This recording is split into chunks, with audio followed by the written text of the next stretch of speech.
am so tempted to do my usual intro because people need to know they need to know that they have to lower the volume. So I'm going to warn them to lower the volume, and then I'm going to start. I hope they've done so now. Good morning, sports fans, and welcome to another edition of NDB Media's Sports Talk with the Guys, home of the Monday Morning Quarterbacks on Saturday. Yes, it is that time, ladies and gentlemen. No one is safe while we troll the digital airwaves. Join us as we discuss the latest news in the world of sports and we review the events of the past week. No fantasy sports here. We keep it real. And you need to remember, we kill brain cells, and as such, we just might be the purveyors of the zombie apocalypse. You have been warned. We are repetitive and redundant. We are the internet's ongoing traffic wreck, and we carry more water for sports than Depends can handle. But that might be a personal comment right now. I don't use Depends yet. I'm really happy. Not that I'm ever hoping to, but I know that we carry more water. So it is what it is, ladies and gentlemen. Good morning, good morning, good morning. The Scorekeeper. Hide your kitty cats. Hide your children. We are trolling. And it is a wonderful morning, October 29th, 2022. And we're going to get this one going. Ladies and gentlemen, I have a wonderful guest who's you can see on screen. He's going to be joining us from time to time. And there it is. And I know that he's caring for someone right now. So we're going to see if he's going to be able to join us from time to time. He has a link. He asked if he could do the football picks right there. And you saw it. It's the engineer. So it'll be fun. Good morning, Tony. And let me tell you, I had everyone laughing at Applebee's in Mount Clair yesterday on Monte Vista, north of the 10. So, folks, there it is. I tend to be over there on certain days, and I was there on that day. And when the a-hole hitter hit the home run and then hit another home run, I was on the far end with my two sisters at the end of the bar at Applebee's, and I said loudly, I was in, I think, my third martini, said, it's going to be a long night. I didn't realize that everyone in the bar felt it and laughed. Brandy, the wonderful, beautiful barkeep, came over. She goes, dude, did you see everyone? No, I'm watching this disaster. But lo and behold, little did I know, they turned it around. And yes, ladies and gentlemen. But first and foremost, I want to welcome, ladies and gentlemen, I've known this individual indirectly for about, I think it's been about 17 years, but I've known him fairly well, if not very well, since approximately 2014. I had spoken to him in the past because we crossed paths and stuff. Always very nice. And then when I got a chance to work with him, he was able to tolerate my inanities and stupidities. And sure enough, he's still here. So he must be a better person than I am. So if he wants to go ahead and introduce himself and make no connection between ourselves, he may go ahead and do so. Obviously, you may comment at any time, but he is on with us right now. Dude, this is your moment. Good morning. Good morning, Mr. Scorekeeper. Good morning, Mr. Engine. Oh, I'm sorry. Not Mr. Is it the or the engineer? Maybe the. At this time. Excellent. The engineer. I appreciate that. Again, I'm glad you're on with us. And I think you already know what we do. For the first 15 minutes or so, I do my monologue. I do that. And then as my other co-hosts join me. So I'm sorry, engineer, you're stuck with me. So it's all good. It's all good. Thank you for the kind words, and I really appreciate that so much. And looking forward to this Saturday, see what's going to happen. Oh, heck yeah. And folks, I've known him for a long time, and there was a bit of a joke that he sent me an invite on Facebook. And the minute I accepted the invite, I immediately posted. I think you remember this. I said, oh, man, I can't take shots at engineers anymore because I actually have an engineer that I respect. And that was his indirect welcome to my universe. And the other engineer that I know, Bruce, he's like, well, what the hell? You're taking shots all the time, and you never warned me. I'm like, yeah, you're right, Bruce. I've known you for a very long time. But, folks, I just love doing it. It's just because it's fun. But obviously, I work with quite a few, and I do respect most of them. There are a few that suffer from the God complex. Do they not? Yeah. Yeah. But it's all good. And we're going to be getting to a lot of other stuff. But again, engineer, thank you for joining me. And like I said, just jump in as you see fit. And I know you're taking care of stuff right now. So whenever you got to, just go ahead and just come on back. Okay. I appreciate that. I might have to because I want to make my picks. So I'll be back. Oh, yeah. Fair enough. At any time. You have the keys of the kingdom. And Tony, you have them as well, buddy. Oh, yeah. Oh, by the way, engineer, if you think I interrupt conversations, you have no idea now. Oh, boy. I was told years ago to keep the conversation moving forward. No, no silence. It's no sound is bad. So I am the exact opposite of Vince Scully. When Kirk Gibson would have hit that home run, had I been blessed to be there, I would have talked to the whole thing. But Vince Scully did not, because he was much smarter and a lot better at it than I am. So, ladies and gentlemen, all kidding aside, we're getting to it right now. Right now, it is all of a sudden cold. It's 51 degrees out here, and it's going to get to 80 degrees. So that's not too bad. An overnight low of 54 over here in hell, otherwise known as Pomona. Humidity is 80%. Pressure is 30.10 inches. Visibility is 10 miles, which I find it terribly amusing because the sun isn't up until 7:07 a.m. The dew point is 45 degrees. So all of you geography majors, make sure you do. That was not the joke of the day, but that might have been my first attempt. The UV index, of course, is 0 and we are in a waxing crescent right now. So that's a quick look around here. If you guys want to share how the weather is where you are, that would be absolutely awesome. Oh, I forgot to take out my notes for upcoming events. Here we go. Sorry, folks, on the calendar. But in today's events in sports history, back in 1889, the World Championship Baseball Series was played at the Polo Grounds, New York City. The defending champion New York Giants of the National League beat the Brooklyn Bridegrooms 3-2 in Game 9 to claim the series 6-3. It's a whole different it was a whole different day back then. Back in 1959, the 10-nation soccer league to play all games on New York Randall Island is announced. That was crazy. I wonder if that league is still playing. I don't think so. Back in 1979, Billy Martin was fired as Yankee manager for the second time. And with what is going on in my life and my career right now, Billy, I feel you, buddy. I know you passed away, but I feel you. I don't want to be fired 5 times. I would probably need another, 31 years, fired twice. Let's see, so 62 years fired. Oh, hell no. I need to have like a 74 or 75-year career. I don't want to.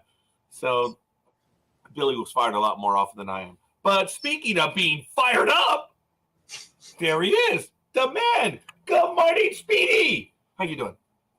I'm actually down below you on my screen, so.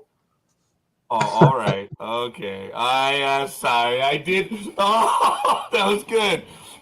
Normally I look over and you are to the right. So what I'm going to do is I'm going to put you there and I'm going to put the engineer in the middle. So it's fit. Oh, Tony, I was going to tell you, you have the link, buddy. So if you're feeling ornery enough or up, you can go ahead and join us. And Tony, I didn't thank you. Thank you for the friend invite, buddy. I do appreciate that.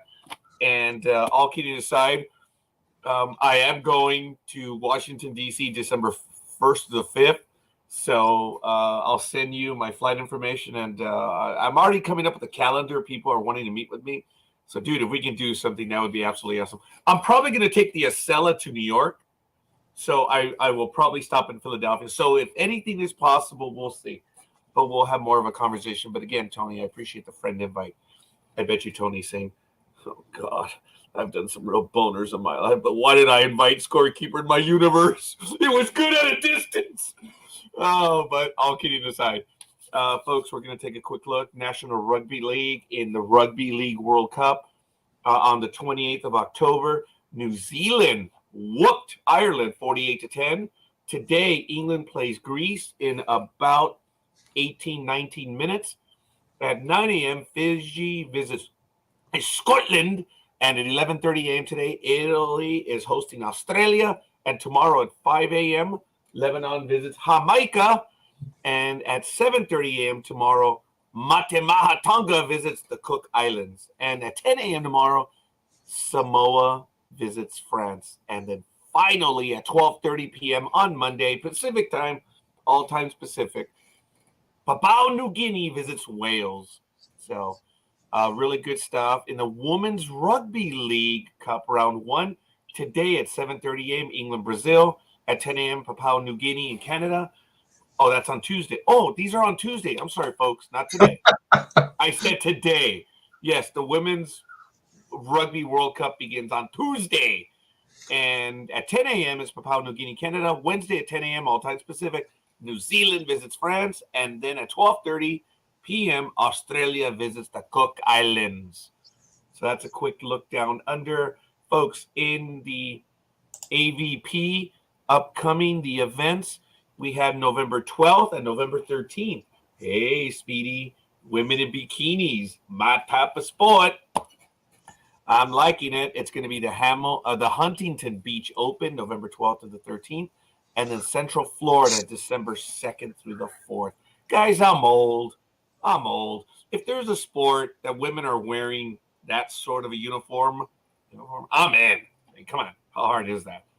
So, but being respectful in the PGA, the ladies are not playing this weekend, but the men are at the Butterfield Bermuda Championship, the Port Royal Golf Course, kind of like the Royal Golf Course in Southampton, New England, August 27th to the 31st. Right now, Ben Crane, -14, 128. Three of them are tied for second. Adam Schenk, Aaron Baddeley, I think it is, but whatever. And then we have Robbie Shelton, all -13 and 129.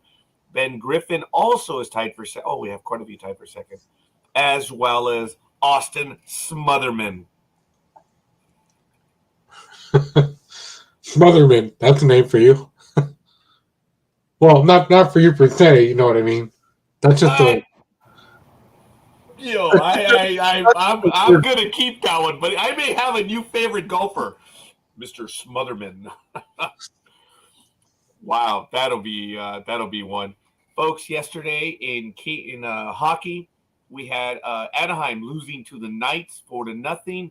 Boston shut out the Columbus Blue Jackets, and the Devils 1-0 over Colorado. The Islanders 6-0 over Carolina, and Vancouver 5-1 over Pittsburgh, and Winnipeg. I don't know why I went to this accent. And Winnipeg 3-2 in overtime over Arizona. And coming up today on the 29th, we have the Rangers visiting Dallas at 2 p.m. Eastern, Ottawa and Florida at 4 p.m., Tampa Bay and San Jose Sharks at 4:30 p.m. Toronto visits the Kings at 7 p.m. Sorry. All times Eastern. Carolina visits Philadelphia at 7 p.m. Chicago, Buffalo at 7, and Minnesota, Detroit at 7. Oh, good God, a lot more. Colorado Islanders 7:30. Yeah, okay, there's a lot going on with them. Let's take a quick look at the standings. I'm not going to announce all of them. But in the Eastern, the Metropolitan, Philadelphia and New Jersey are tied with 9 points. Carolina and Pittsburgh come in they're tied with 10. And Carolina, Pittsburgh has 9. Islanders, Washington, Rangers have 8 points, and Columbus has 6. In the Atlantic, Boston is blowing everyone away at 16 points. Florida and Toronto have 9. Buffalo, Ottawa, Detroit, and Tampa Bay and Montreal have 8 points. In the Western and the Central, Dallas, 11 points. Winnipeg, 10. Colorado, 9. Chicago, 8.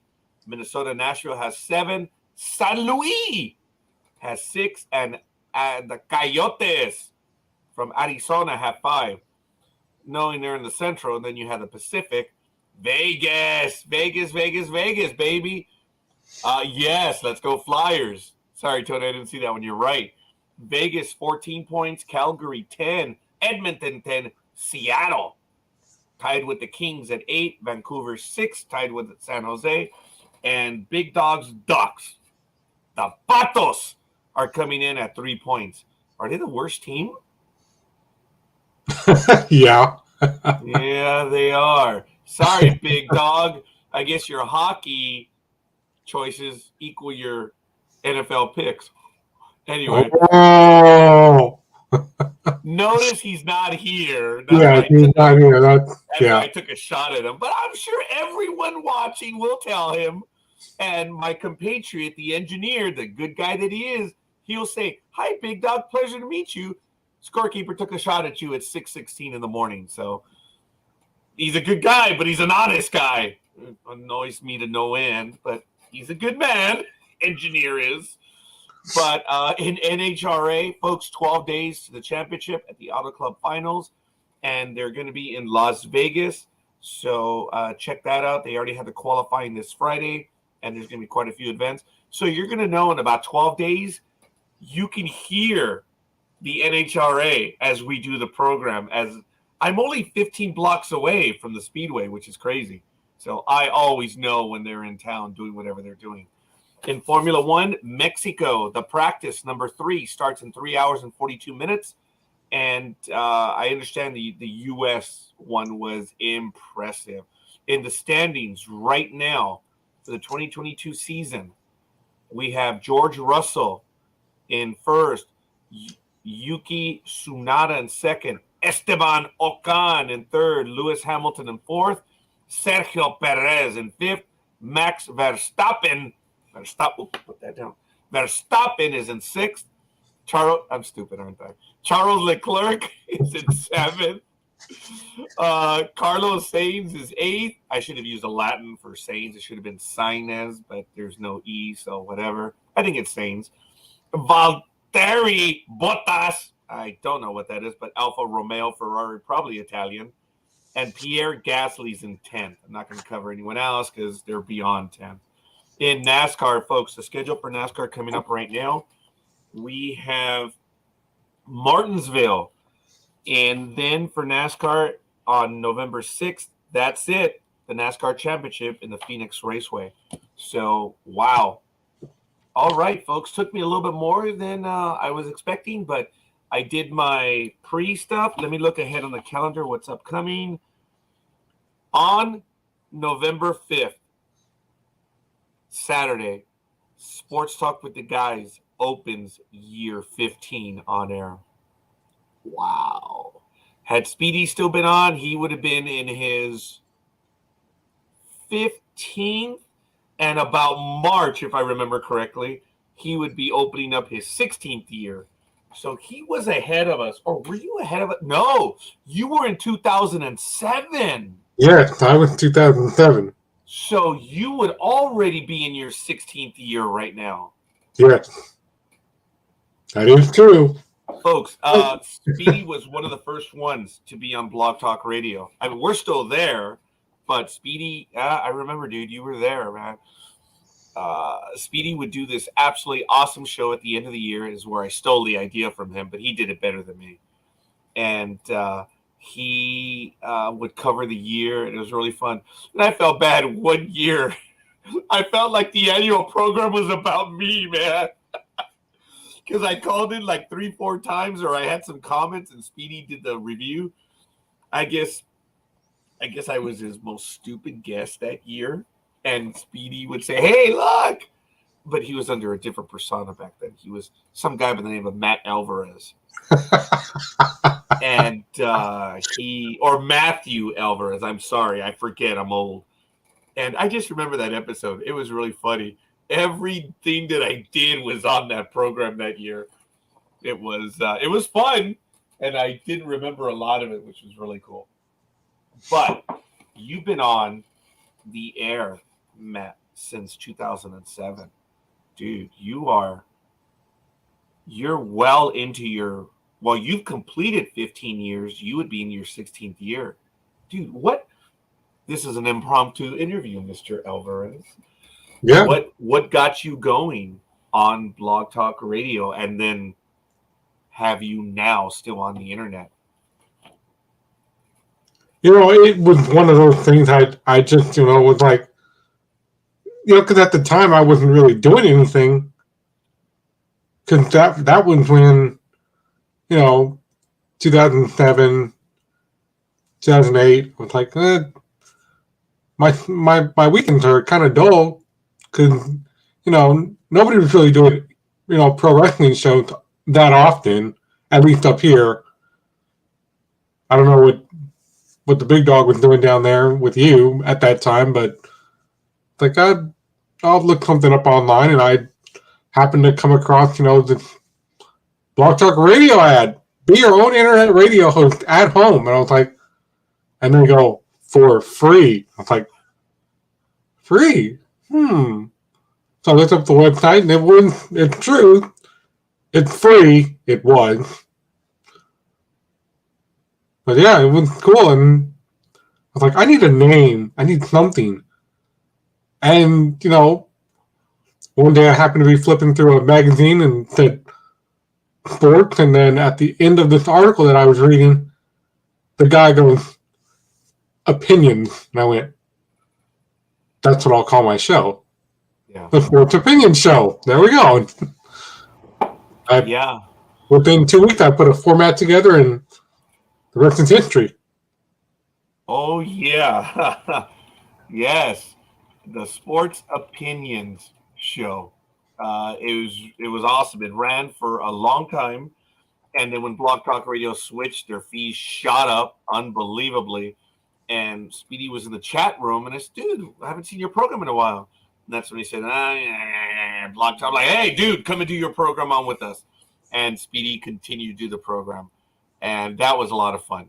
I know he was doing it on Fridays, and he was doing it on Saturdays, and I forget exactly when. But we met early on. I think it was either late 2008, early 2009. But I got the idea of being on Blog Talk Radio because of Ramey. You all know him, Frank Ramirez. I also discovered Blog Talk Radio, and I was listening to him for the longest time, and he's the one that got me into it. I finally had the nerve. And I had an ad for Blog Talk Radio too, and I guess it was directed at kids like us, Speedy and myself. Yeah. We saw the ad. A little bit of history there, folks. I had always envisioned, because you guys all know why it's the NDB Media Network. NDB, people say nobody does better. That's been one of our call signs. But NDB, it's because my website, which I still own the rights to, Noriega.biz. Talk about a stuck-up paisano, huh? I mean, what's the website? Noriega.biz. It was a quasi-business website with entertainment stuff, and the entertainment just blew up. I had a lot of people that I knew that were joining me, and it was a lot of fun in that the website started, I think it was in 2003 or 2004, and we started to do a whole bunch of stuff, short-form storytelling. We did a whole bunch of things online, and then when I started discovering the YouTube, Vimeo, and other things, I was like, hey, I want in. And I never did get the bug eyes for it myself, but I did get the desire of, the fly! Oh my God, where's my ice water? Good morning, Almighty. How you doing? I'm doing fine. How are you doing? I'm doing real well. You look like someone who would show up for my hood. Yeah. Well, I'm not the fly. No. Those are some big old glasses, no? Or with shades. Shades, yeah. Oh, very good. Yeah. The minute you pull the shirt up, excellent. Walter White. Oh, yeah. How apropos, Walter White. But anyway, good job, man. You want to cook?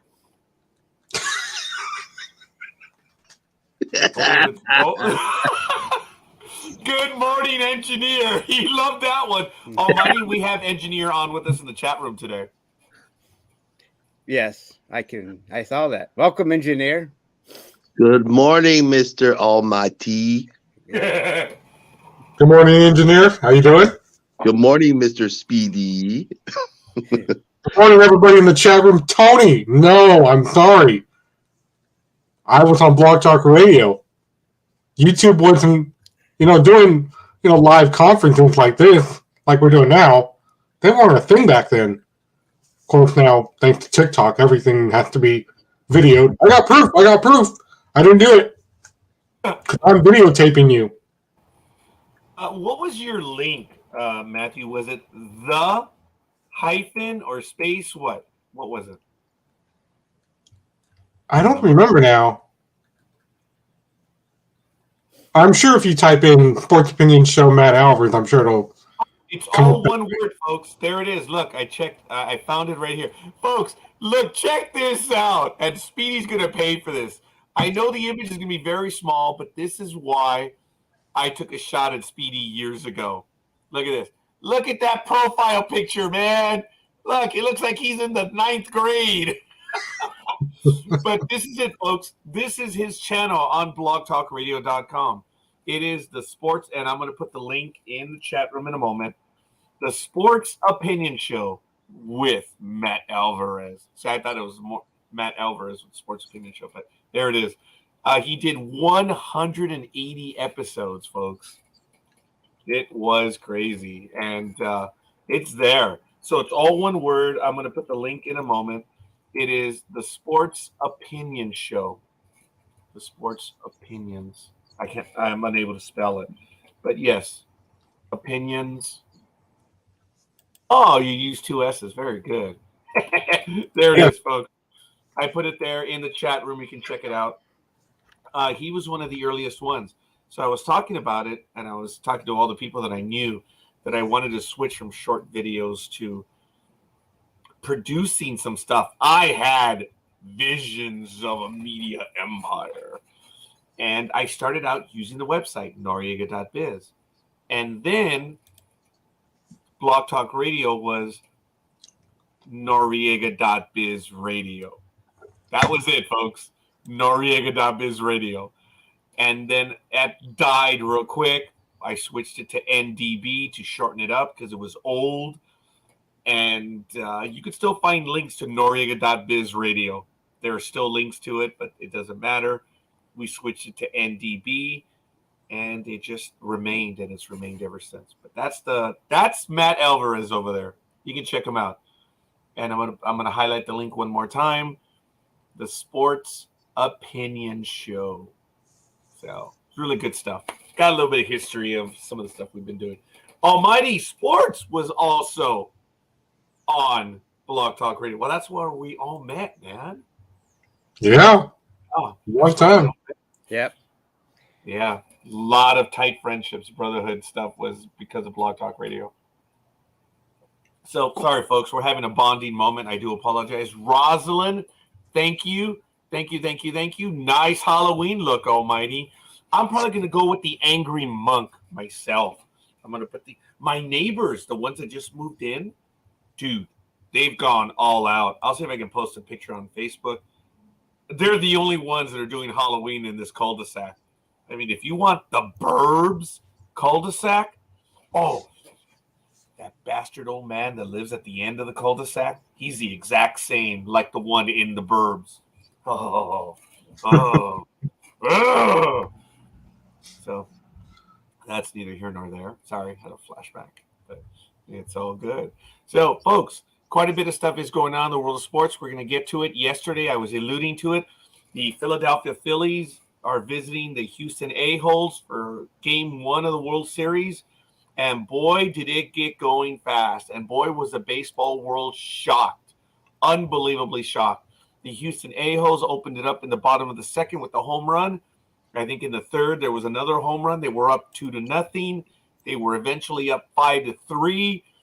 Philadelphia came roaring back. Yeah, they did. Yeah, they did. Yes, they did.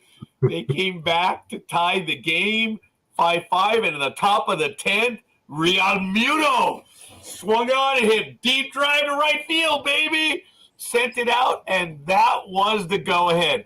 I have no dog in this match, but I am going for the Phillies. And as I think everyone outside of Texas is going for this one. So I'm really jazzed about it, folks. How are you guys feeling about it? You saw it, right, Speedy? Yeah, I watched it. I was switching between Fox, regular Fox, and FS1. Well, yeah, I mean, if you haven't seen the video, turns out I couldn't actually watch SmackDown last night because, no disrespect to the engineer, but that's what my TV screen looked like. All I could hear was audio, and there's no video, nothing to see visually. They were just like, well, here comes Scarlett. She's coming out here with the evil carrying cross. I was like, this is horrible. I can't watch SmackDown like this. And I went back to watching the game, and they were like, look at this. Look at the Phillies. They're coming back from behind. I was like, and, some parts of it were like, oh my God, is that going to be a home run? No, it's not a home run. Is that going to be a home run? No, it's not going to be a home run. That's a foul ball. It's like, oh. And my friend, the one and only, I've interviewed him many times, the Alan Martin, he is a big Astro fan there in Texas. He was going to go to the game, but, World Series ticket, I guess, costs more than regular games or even just single games. But either that or he had to work, but... yeah, they actually cost quite a bit. Now, before you blow the engineer on air again like you just did, where you said, no disrespect to the engineer, I'm like, whoa, hold on a minute. I mean, what did you mean by that? Because you didn't say no disrespect to Almighty, no disrespect to the scorekeeper. You said no disrespect to engineer. What the hell? Well, I was just giving an example because his screen's the only one that's blank. And it's dark. I can see well, we can kind of see Almighty through his costume, so. This morning. Oh, Mr. White. I'm going to have a hard time saying that today. Mr. White. Mr. White. It's a costume. You're wearing a costume. Yep. And I am white, so it does fit. That's true, yeah. And that's why I'm going to have a difficulty today. But after the game... Well, then just call me Heisenberg. Heisenberg will be fine.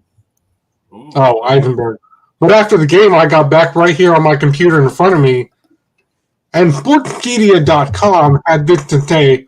Actually, no, this was from SportsIllustrated.com. I'm corrected.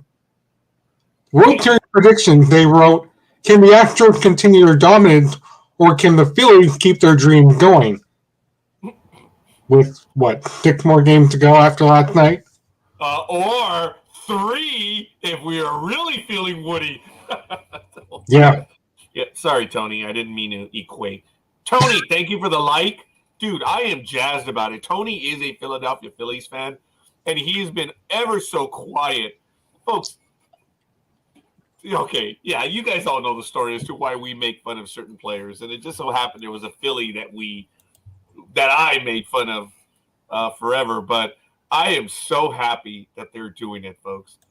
And it's just absolutely awesome. Harper in the game, if we do the Harper watch, was 2 for 4 with the run scored. He walked, struck out, and he only left one guy on base. He had a 2 for 4, folks. He was making things happen. That's a good game going 2 for 4, scored a run. But Real Muto was the hero. 2 for 4, scored a run, and 3 RBIs. And as you know, he hit a game-winning home run, which was absolutely awesome. Everything is awesome. Oh, I wish I could play the one right now from the not Mattel, but the Reebok. You know what I'm talking about. Good morning, Jay. Yeah. Oh, wow, look at that. Hi, engineer. Jay. Hi, Jay. Hey. Hey, Jay. Oh, hey, engineer. Oh, that's so kind of Jay.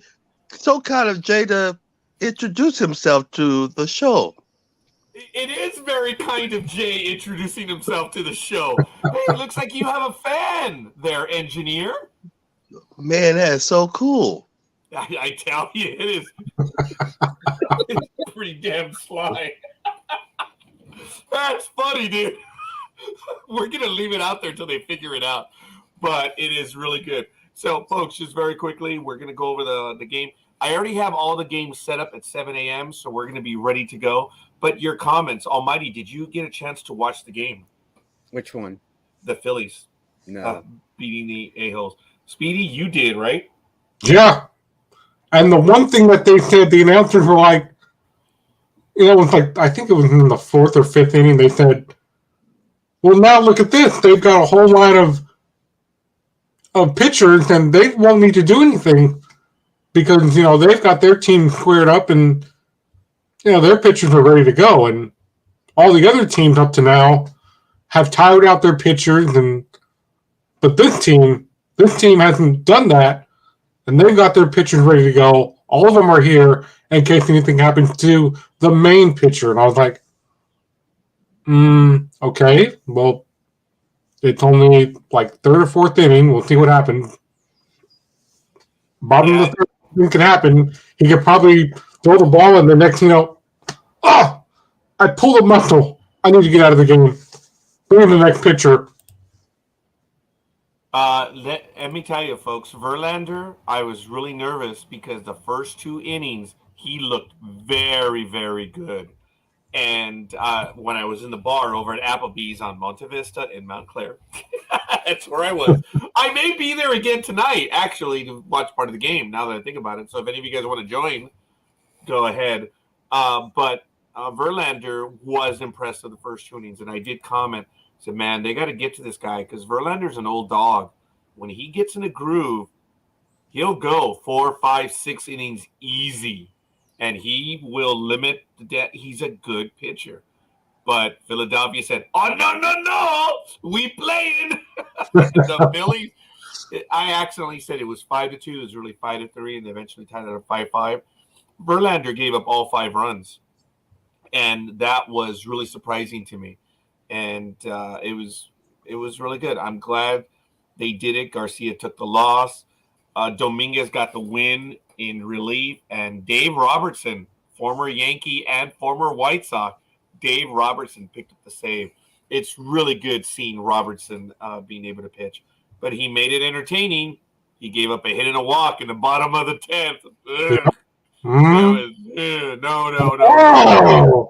Yeah, no fun at all. But congratulations to the Phillies, and really absolutely jazzed about it. Today, on Saturday, the game is at 5:03 p.m. Pacific time, 8:03 p.m. Eastern. It is on Fox.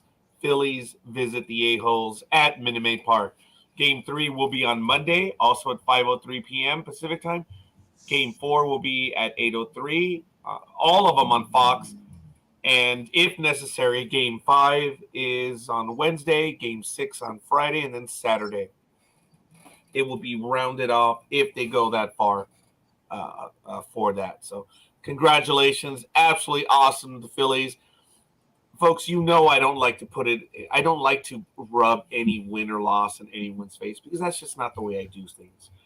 And I know that everyone goes out of the way to rub it in my face. And I never do this. For me, being happy about the A-holes, folks, think about it. And all the time that I've been on air, when do I rub someone's loss in their face?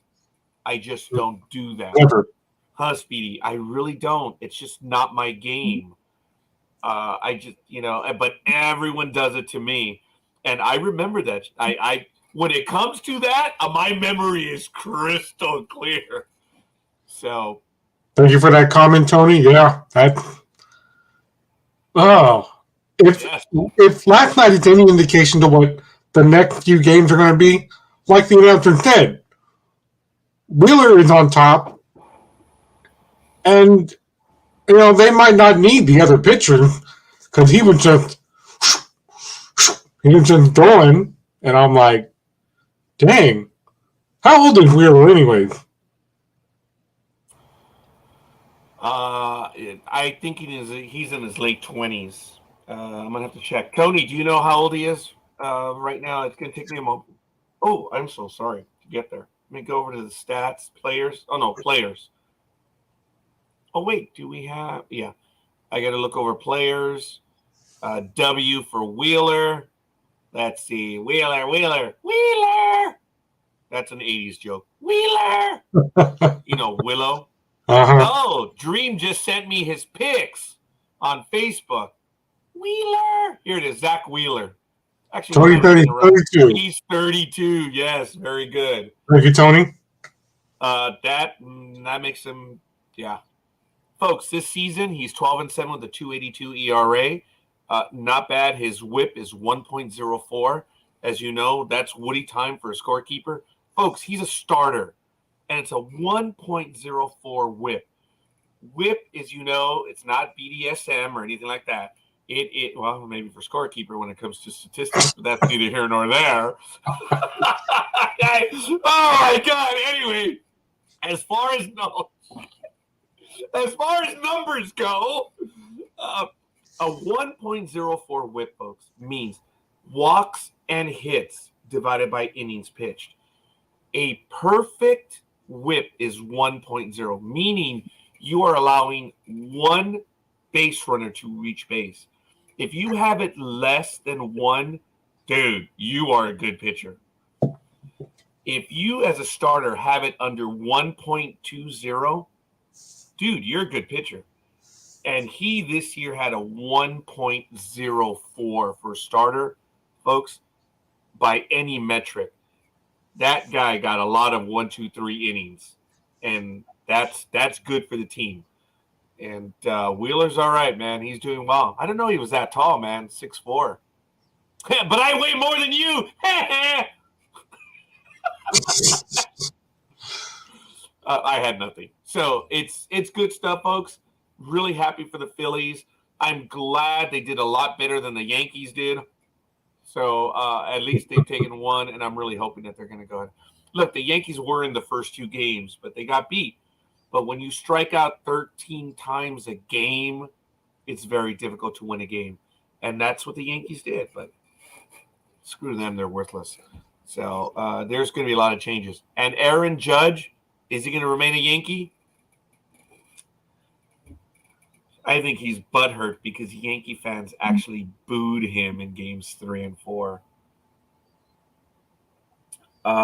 Aaron Judge, ladies and gentlemen, is 30 already, if I'm not mistaken, if not 31. Aaron Judge is, as we've been talking on this program for a long time now, he's on the wrong side of 30, if I remember correctly. So let me see.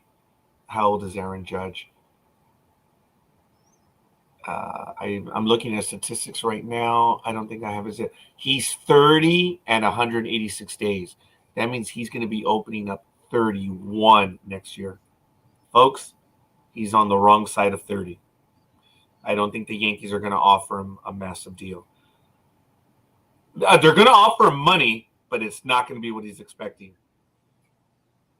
I do not believe Aaron Judge will be a Yankee next year. So I rarely give those opinions, but in this one, yeah, I believe he's gone. So there's going to be a lot of teams that are going to throw stupid money at him. Good for them. And I hope Aaron Judge does very well. And every time he plays against the Yankees, I hope he lights them up. And that, but I don't see him remaining as a Yankee. So we'll see. All right, folks. For some reason, I'm getting a reminder that I have to start the program at 6:40 a.m. I don't know why it said that, but apparently I scheduled the program for 6:40. I don't know what was going on. Yeah, I got that too on my phone. I was like, we're live right now, so whatever. Yeah, I messed up on that, so I apologize, folks. But we're going to be doing the picks in 15 minutes. Do you guys have another major sports story you guys want to get to before we get to the NFL picks? Oh, well, I don't know if anybody else heard about this, but yesterday at 9:30 a.m., the Brewers president of baseball operations, David Stern, had stepped down. He said this was not an easy decision for him, but he will not actually leave the team. He will remain as an advisor, well, Vice President and GM Matt Arnold transitioned into his role.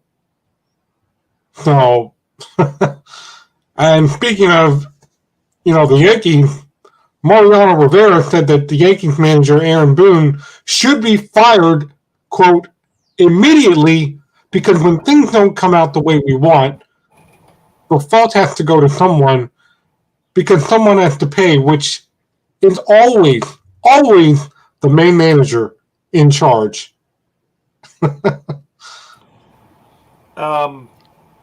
Okay, first of all, Mariano Rivera, probably the greatest, and I would say before the greatest reliever, but now I'm saying probably the greatest reliever of all time.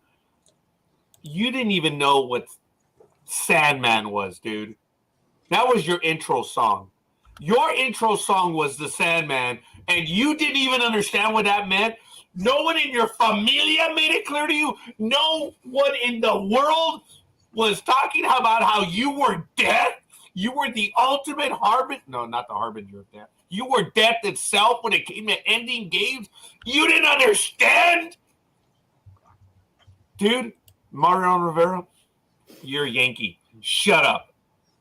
There's no reason to rip the organization. I'm glad you have an opinion. You said it. Mariano Rivera, go play with yourself.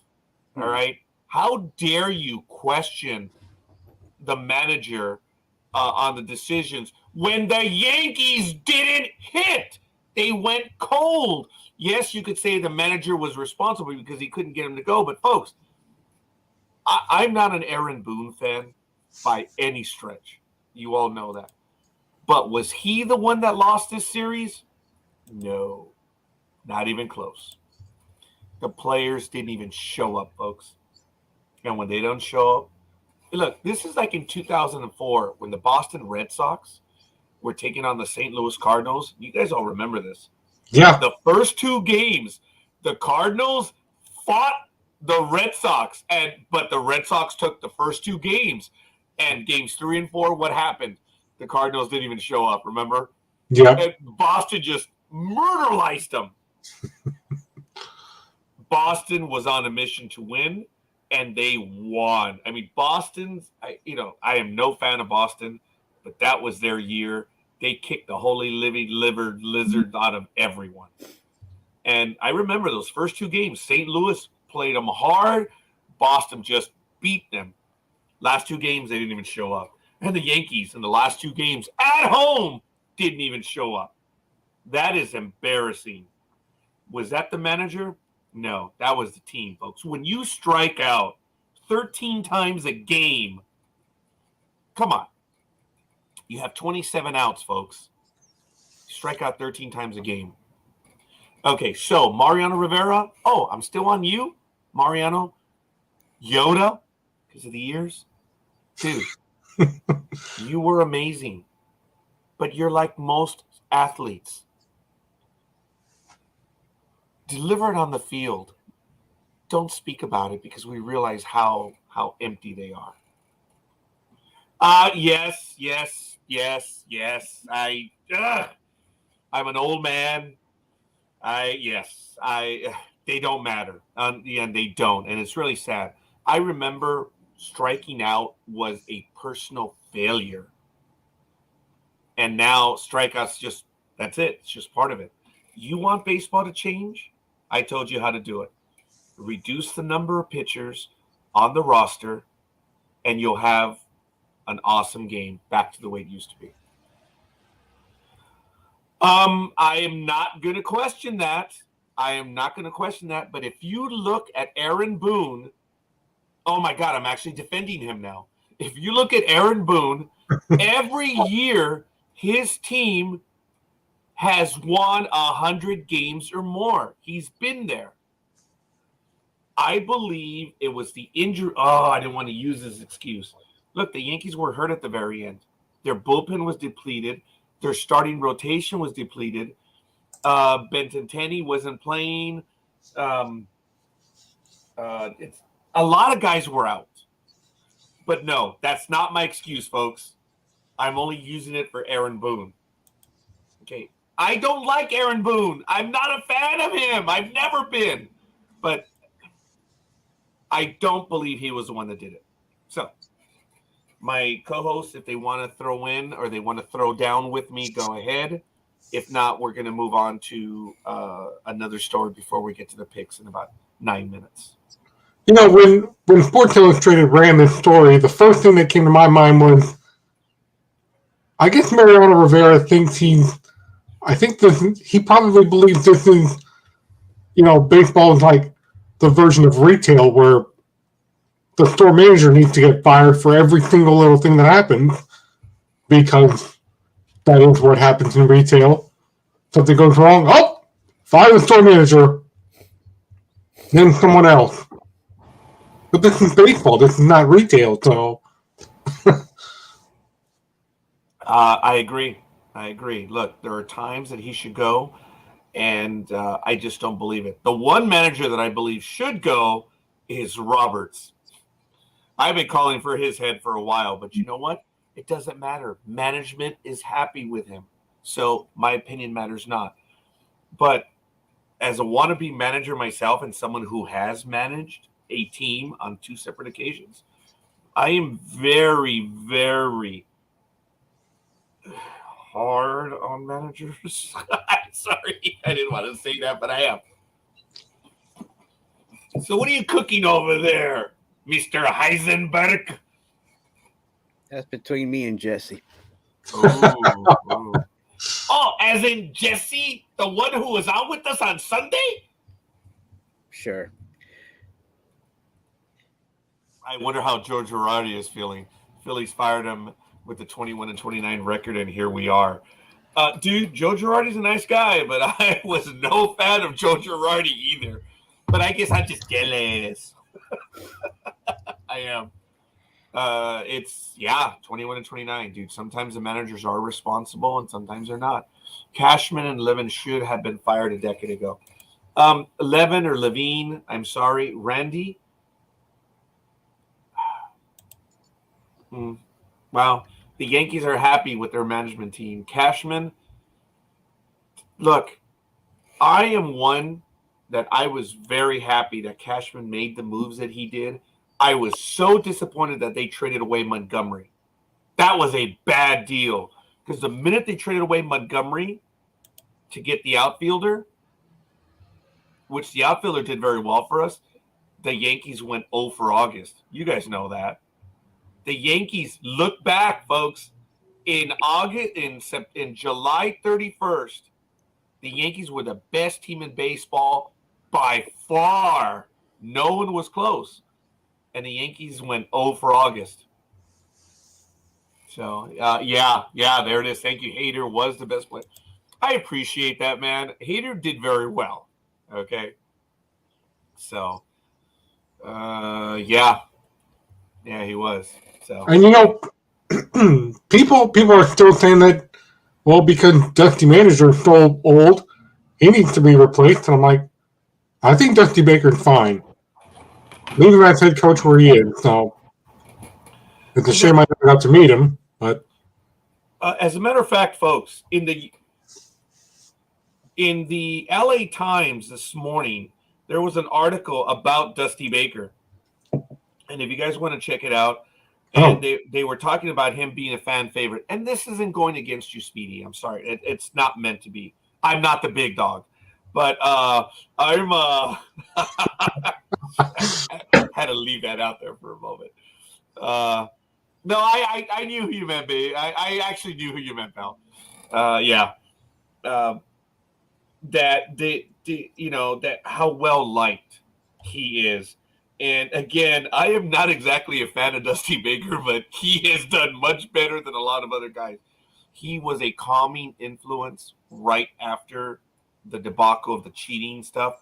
And I got to tell you that no one has accused the a-holes of cheating under Dusty Baker. Look, Dusty Baker, first of all, knows how to play the game. Look, Dodger fans, anyone who saw him in the 70s and early 80s, Dusty Baker, folks, remember, he roamed the outfield in Dodger Stadium for Dodger fans. He had knees that were troublesome, but he showed up every day. He gave his bet. Dusty Baker was a good player, folks. never had the super skills or anything, but he played a long time and he was good. And he translated that into a wonderful managerial career. I hope he wins one of these days, but Dusty Baker is a good tactician. He uses the numbers, but he also has a feel of the game because he played it. And he played it well. And I like Dusty. But even then, sometimes I'm like, oh, the moves they make, but that's all right. So I wasn't trying to go against you on that one, Speedy. No. None. I took no offense to that at all.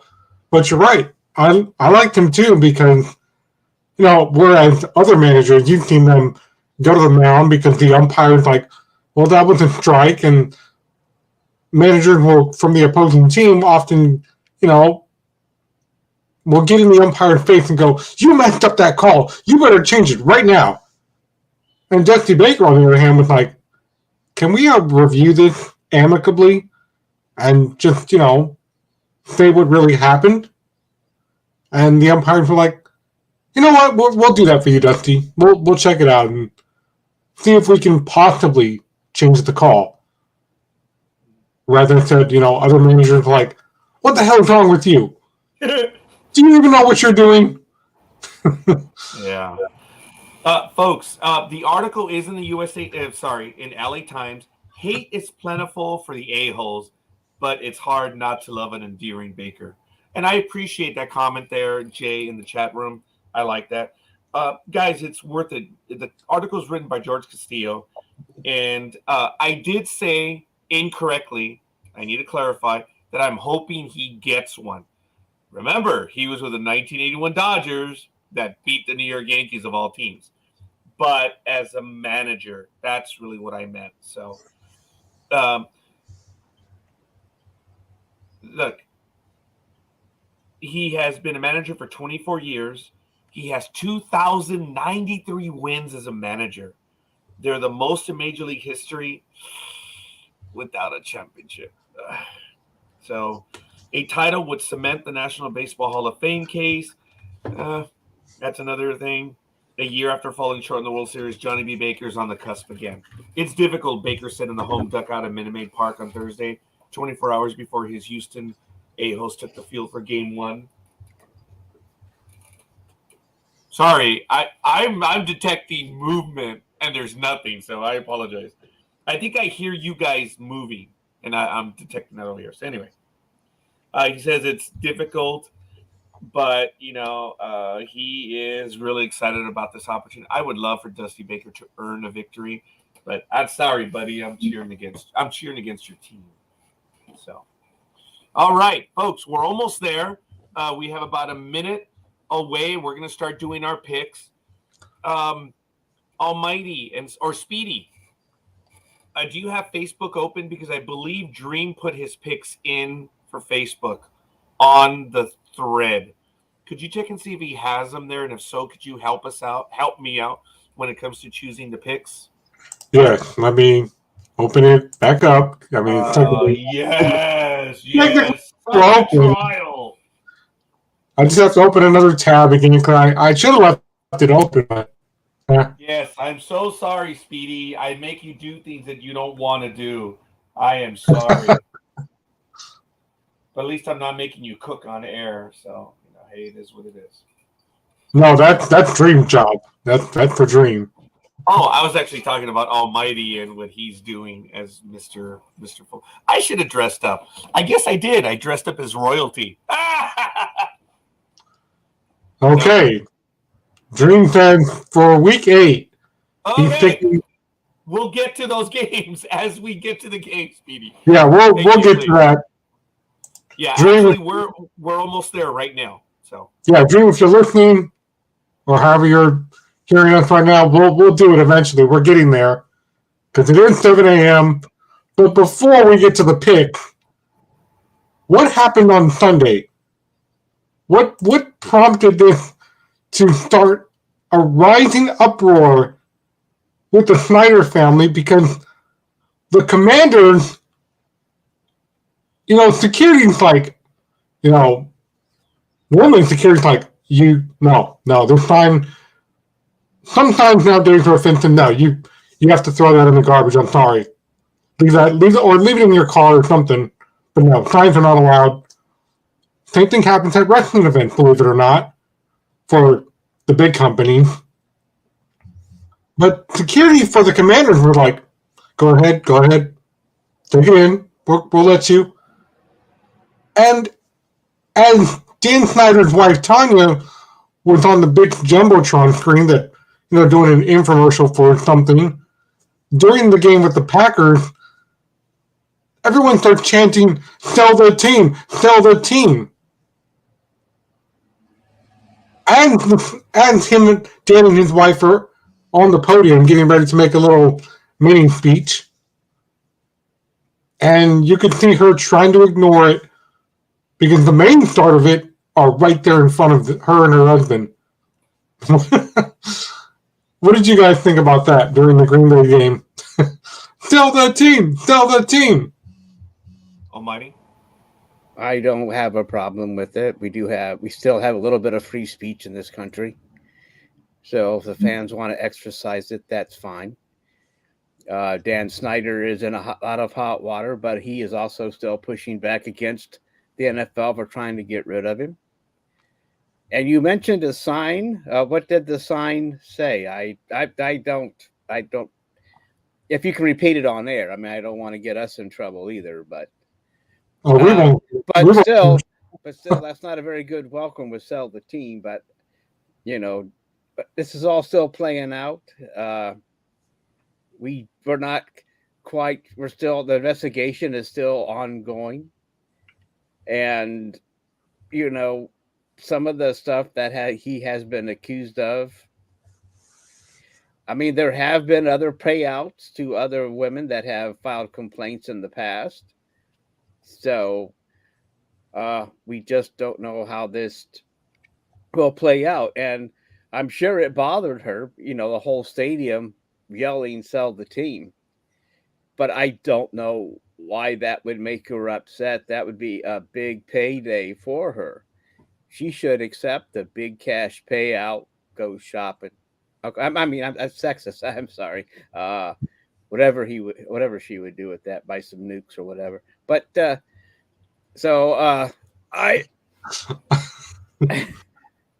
I don't know. Anyway, I just, was this in Green Bay that they did this? Yeah.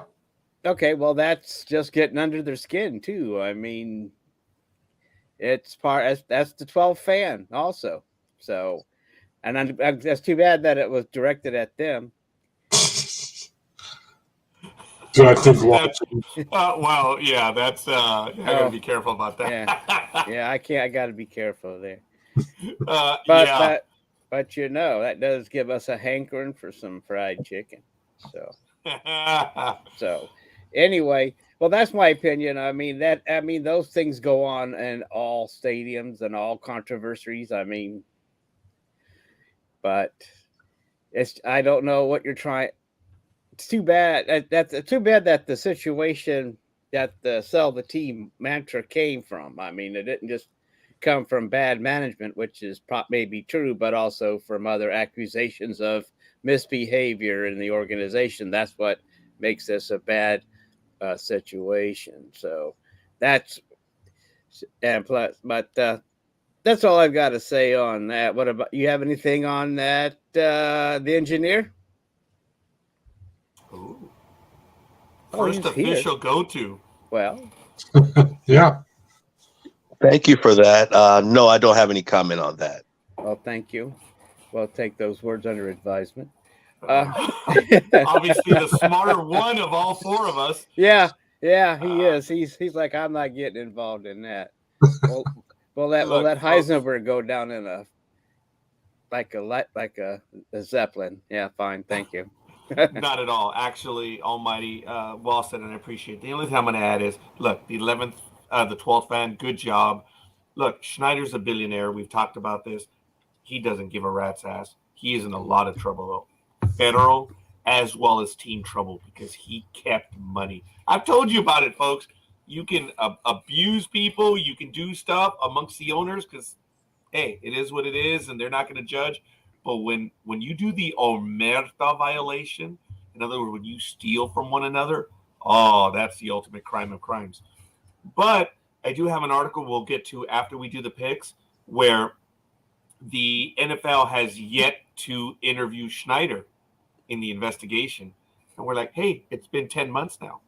What's happening? We'll have a little bit of news on that in a little bit. But I did put a link in the chat room as well as the private chat. Folks, go and register for the app, the Taco Bell app, because the stolen base happened. He became America's hero, folks. We all get a free Locos Tacos from Taco Bell. So, really good. Kyle Schwarber stole the base in the 7th inning, and all of America gets a free Locos Tacos. All you got to do is download the app. That is cool. Kyle Schwarber, thank you. I'm going to go get my free Locos Tacos. So I just had to put that one in there. Folks, are you ready for some football? We're going to get to it right now, and we're going to start with our picks. Speedy, work through the picks individually and help me choose them, please. But we're going to get to it right now. It is October 29th, 2022. We're starting now, folks, and it is week 8 in the NFL. And all games are going to be on Sunday, one on Monday. So let's get ready in the chat room. And for all of our guests online, we're going to get to this one right now. Let me switch the screen. What did you say, Roger? I have no idea. I never listened myself. Well, you said when the games would be on. All games are on Sunday or Monday. There's a game today in London. Today? Broncos and Jaguars, I believe. Unless the Brits have sent that game back, they don't want to watch it because it's just because of two bad teams. But I have it scheduled for Sunday. maybe you're right. You're right. I'm sorry. The fumes in here are getting to me. I should have not wearing my mask, so I have to. Never mind. Forget it. I'm in another world right now. Not at all, Mr. Heisenberg. I want to thank you, but I was feeling. I don't know why I was thinking that. Not at all, because someone has to make up for the big dog not being here. It's the last London game this season, and only one more in Europe, in Germany, sometime this year. And it's against the Broncos and the Jaguars. That sounds like too much excitement for me, so I don't know if I'll be able to handle it. Well, good morning, Mr. Heisenberg. You are doing a well job and wonderful recovery on that. But as I have to emphasize once again, what you did, someone has to make up for the big dog not being here. So anyway, Okay. Yep. It is. I get it. I slammed Speedy indirectly, and now you slammed me indirectly. So it's all good. Well, no, I got slammed back though. I got bounced back because I did not. Anyway, let's move on. We have to get to some picks. Here we go. Enough about me and my mental issues. Oh, it's never going to be enough about you because you got me, Speedy, and now we have the engineer on with us and Gridiron Girl in the chat room. Yes, the only woman in the world. Oh, actually, there have been 2 women in my life. Actually. She called me a cheater early in the season. I'm still miffed about that. So, you know what? Good for you, Gridiron Girl. I'm glad you think that I'm a cheater when it comes to all these games. But, hey, it is what it is. And speaking of losing prospects, we went right to Gridiron Girl's team. The Denver Broncos, 2-5. Against the Jacksonville Jaguars, 2-5. It's at 6:30 a.m. Pacific time. It's going to be on ESPN+. And it's at Wembley Stadium. So, on offense, the Jaguars are... Heisenberg, could you have the Broncos... The over and under, all that stuff. Well, the Broncos are +2.5. Okay, well, okay, bear with me. We'll get to that in a moment. Well, you just asked me. Oh, my God! I said please be ready with it. Thank you. Oh, I'm sorry. Well, I was ready. Yeah, you are. In offense, the Jaguars are 7th, the Broncos are 21st. In defense, the Broncos are a league 4th, and the Jaguars are 19th. In passing, the Broncos are 16th, the Jaguars are 10th. And in rushing, the Jaguars are 7th, Broncos are 18th. Last time these two teams played was a little over a year ago. Jacksonville lost at home to the Denver Broncos 20-13. I know I stuttered. I'm sorry. 13-23 on September 18th, 2021. What is the line on that one? Oh, am I allowed? Ooh, Jason is ready to go. You said Broncos are what plus? They're plus 2.5. All right. And the over-under is 40.5. I don't know what that means. Anyway, it's so does that go in as a negative? What? Or a positive when you say 40.5 over? No, it's just that you can bet the point total. Will the score be over 40.5 points, or will the score be under 40.5 points for total score? That's what that means. So I will list that as well. And you said over and under, so I didn't. I don't know what that is. I just guessed. That's just total points of both teams. So if you bet the over is 40.5 and it's 41, you win. Same thing if you bet the under 40.5 and if the total score is under 40 points, you win. And from what I understand for this year, the under has won most of the time because scoring is down this season so far. Because I don't know why, maybe because of bad offensive coordinators or something's going on. But like I said, it's the Broncos plus 2.5. And as far as injuries go, let's see. For the Broncos, out is wide receiver Tyree Cleveland, offensive tackle Cameron Fleming, and only thing about the Jaguars, their receiver Jamal Agnew is questionable with a knee. So there you have it. We already have picks in the chat room. We have Gridiron Girl going with the Jaguars. Tony says Jags 20, Broncos 16. Roz says Jaguars. And what are we going to go with, Almighty? I'm going to take the Jaguars. Jay says back quarterback for Y on low scoring. You're going to take the Jaguars? All yes, right, please. Speedy, what do you have? I'm also going to go with the Jag. Oh, my God. Wow. Okay. Oops, sorry, Speedy. All right, so what is the Dreem going to take? Dreem is taking the Broncos, believe it or not. I'm not surprised. Yeah. All right, well, I'm collectively going to jump off with everyone. I'm going to go with the Jaguars. Engineer, young man, what's it going to be? I'm going for the Jaguars as well. And Engineer, you don't have to just give your choice. If you want to add any commentary to it, please, by all means. Okay. We'll do. And I feel on this one in particular, this game is going to be a sleeper. Oh, okay. At wonderful Wembley Stadium. All right. I like that. Appreciate that, Engineer. All right, folks. We have the first ones in, and to recap. Oh, and by the way, Gridiron Girl, that was week 1. The comment was on Facebook. I'll get it. So anyway, Broncos, it's going to be Dreem. Jaguars, Gridiron Girl, Tony, 20-16. Roz, Almighty, Speedy, Scorekeeper, and Engineer. So we have our first game in, folks. And Tony says Dreem pulled a Speedy. Yes, it looks like. So we're going to get to the second game now, folks. I ask you to bear with me. Here we go. Next one down. Here we go. Carolina Panthers 2-5 visiting the Atlanta Falcons 3-4, 10 a.m. on Fox. It's at Mercedes-Benz Stadium. And here are the numbers. Oh, I'm sorry. Sorry for that. There it is. Falcons are on offense. On offense, the Falcons are 24th, the Panthers 29th. On defense, the Panthers are 20th, the Falcons 31st. Passing, Panthers are 28th, the Falcons are 30th. And in rushing, the only good number, Falcons are 5th overall, and the Panthers are 21st.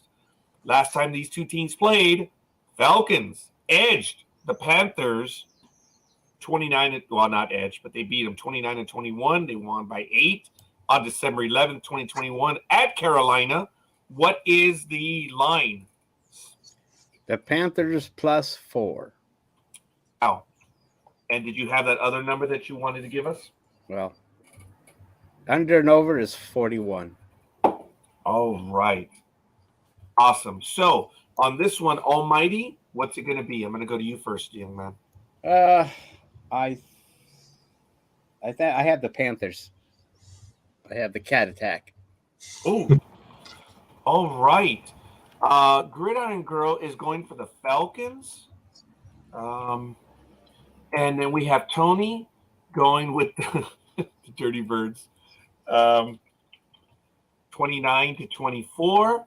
And then Roz is going with the Falcons. All right, Engineer. What's your pick? I'm going for the Falcons, guys. Okay. Appreciate it. And good morning, Aisha. Yes, I'm glad you're able to make it. We're in our second game right now, Panthers and Falcons. The first game we went with is Broncos versus, I was going to say Engineers, I'm so sorry, versus Jaguars. That was messed up. That wasn't even cool, man. So I apologize. I think the Jags are, okay, I'll leave it at that. But good morning, Aisha. Thank you for joining us. Speedy, what's it going to be? I think I'm gonna go with the Falcons. I swear I almost expected you to say the Panthers. Well, you never know. I might change that and message you about that and be like, change my pick. Change it right now. But for now, I'm going to go with the Falcons. Same with Dreem. Dreem is also going with the Falcons. Wow. Scorekeeper is going with the Falcons only because the only good number is the running game for the Falcons. The defense for them is just not going to be there, folks. Look, on defense, the Panthers are league they're bad, 20th overall, and just the only good number. This is a gimme.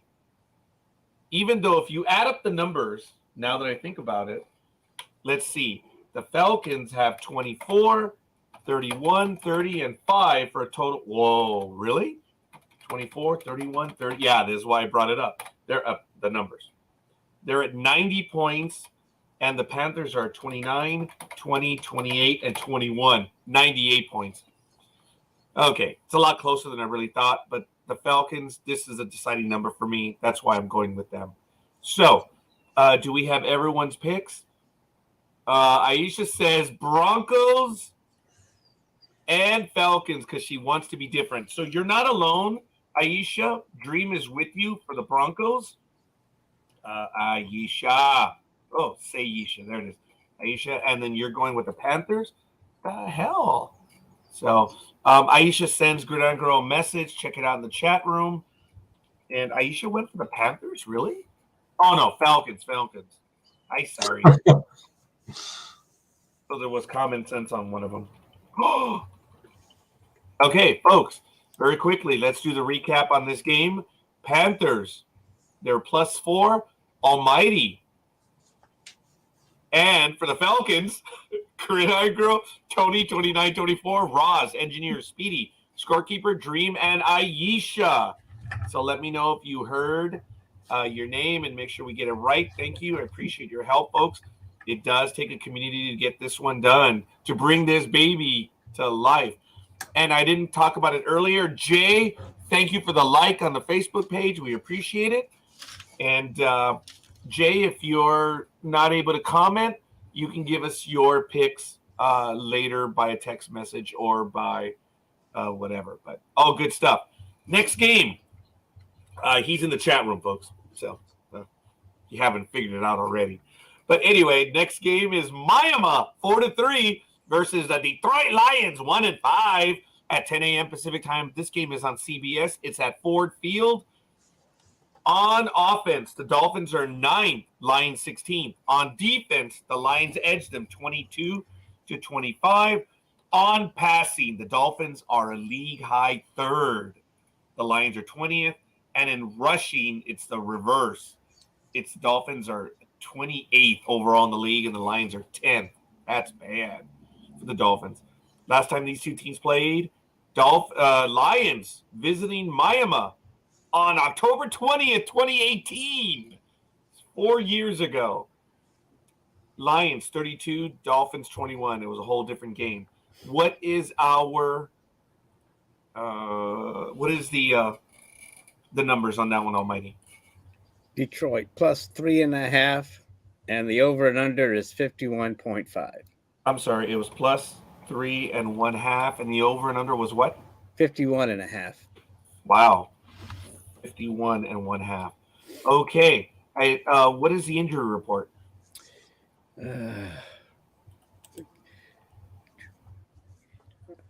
Let's see, blah, blah, blah, blah.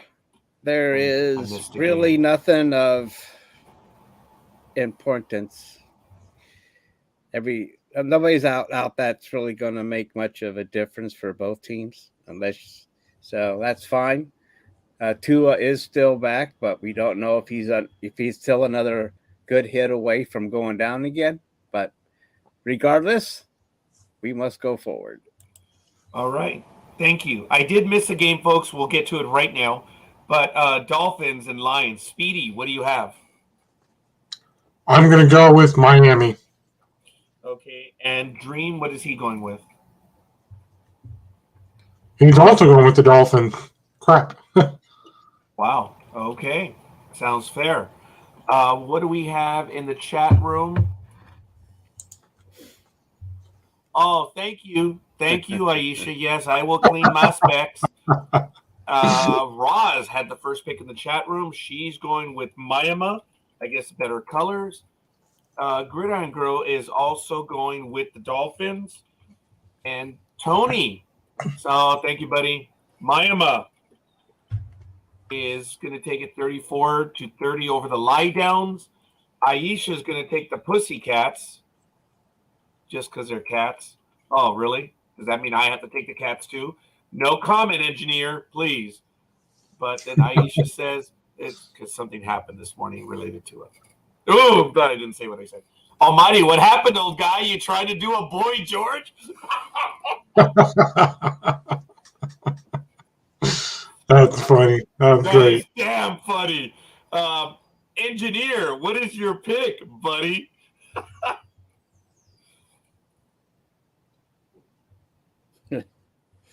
Okay, he may be busy at the moment. Hopefully, engineer will be able to jump in. Almighty, what's it going to be? Because I'm taking the Dolphins. I'm going with the fish too. All right. Sorry, guys. I'm going with the Dolphins also. Oh, okay. So Aisha, don't be sorry, sir. Engineer is going with the Dolphins. So the outlier here is Aisha. But I don't know if you got that comment, engineer. Aisha was asking, Almighty, what happened? You trying to do a Boy George? That's damn funny. Sorry, Almighty. Had to do it again. All right. So in recap, the Dolphins, who are 3.5, it's Speedy, Dreem, Roz, Gridiron Girl, Tony, 3430, Scorekeeper, Almighty, Engineer. And for the Lions, Aisha. Woo. Okay, Aisha, don't look at the screen for a moment. Excuse me, because I have to back up and I have to choose the Dallas game. I obviously skipped over that one. So I'm sorry. Oops. I skipped back too far. Okay, here we go. I guess inherently I just had to skip over. Yeah, Bears and Cowboys. I don't know how I skipped over that one. But okay. The next game that we're going to do is Chicago Bears 3-4 versus the 5-2 Dallas Cowboys. It's at 10 a.m. Pacific time, and it's on Fox. It's at AT&T Stadium. And here we go on offense. They're much to compare. Bears are 25th in total offense. Cowboys are 26th in total offense. In total defense, the Cowboys are 6th. The Bears are 14th. In passing, the Cowboys are 26th. The Bears are league worst at 32. In rushing, the Bears are a league second best. Wow. And the Cowboys are in the upper half at 13th overall in the league. Last time these two teams played was on December 5th, 2019 at Chicago. And the Bears took it over the Cowboys 32-24. What is the line, please, Almighty, and the over and all that other stuff? It is Chicago plus 10. What? Wow. All right. And the over and under is 42.5. Wow. And there's nobody's out in this game. So full steam Okay. ahead. Even though I think Elliott is, well, maybe Elliott is questionable. I think he may be out of the game. I wonder if that's why the Bears are No, he's plus 3. doubtful. Elliott is doubtful, so he's not exactly. So that means it probably be a game time decision unless people already know he is starting. Yeah, I haven't received anything on that. Let me see. For Cowboys, I don't have anything either. I just have that Tom Brady and Giselle Bundchen have finalized their divorce. So, no, I don't have anything on the Dallas Cowboys right here. Wow. Okay. Gridiron Girls taking the Cowboys. Tony says the Cow turns 26-20 over the Cubs. And Roz is taking the Cowboys. I have to believe that Aisha is going to take the Cowboys. I'm going to pencil her in until she says otherwise. And let me see. Engineer, what's it going to be? I'm going for the Bears. It's just not in you, to go for the Cowboys. No, I'm sorry. Or I should say, sorry, not sorry. Yeah, on that one, yeah. We could go with that one. Speedy, what's it going to be? I think I know Dreem is going for the Bears.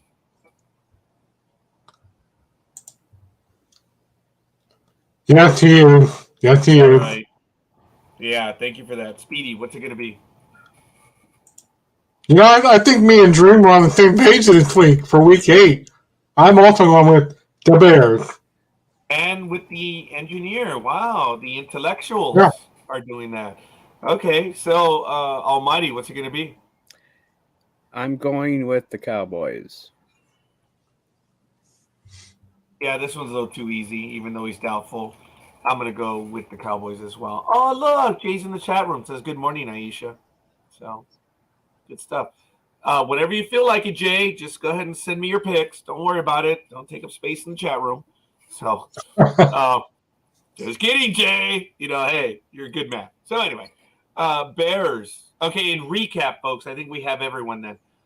We have for the Bears that are plus 10, it's going to be Engineer, Dream, and Speedy.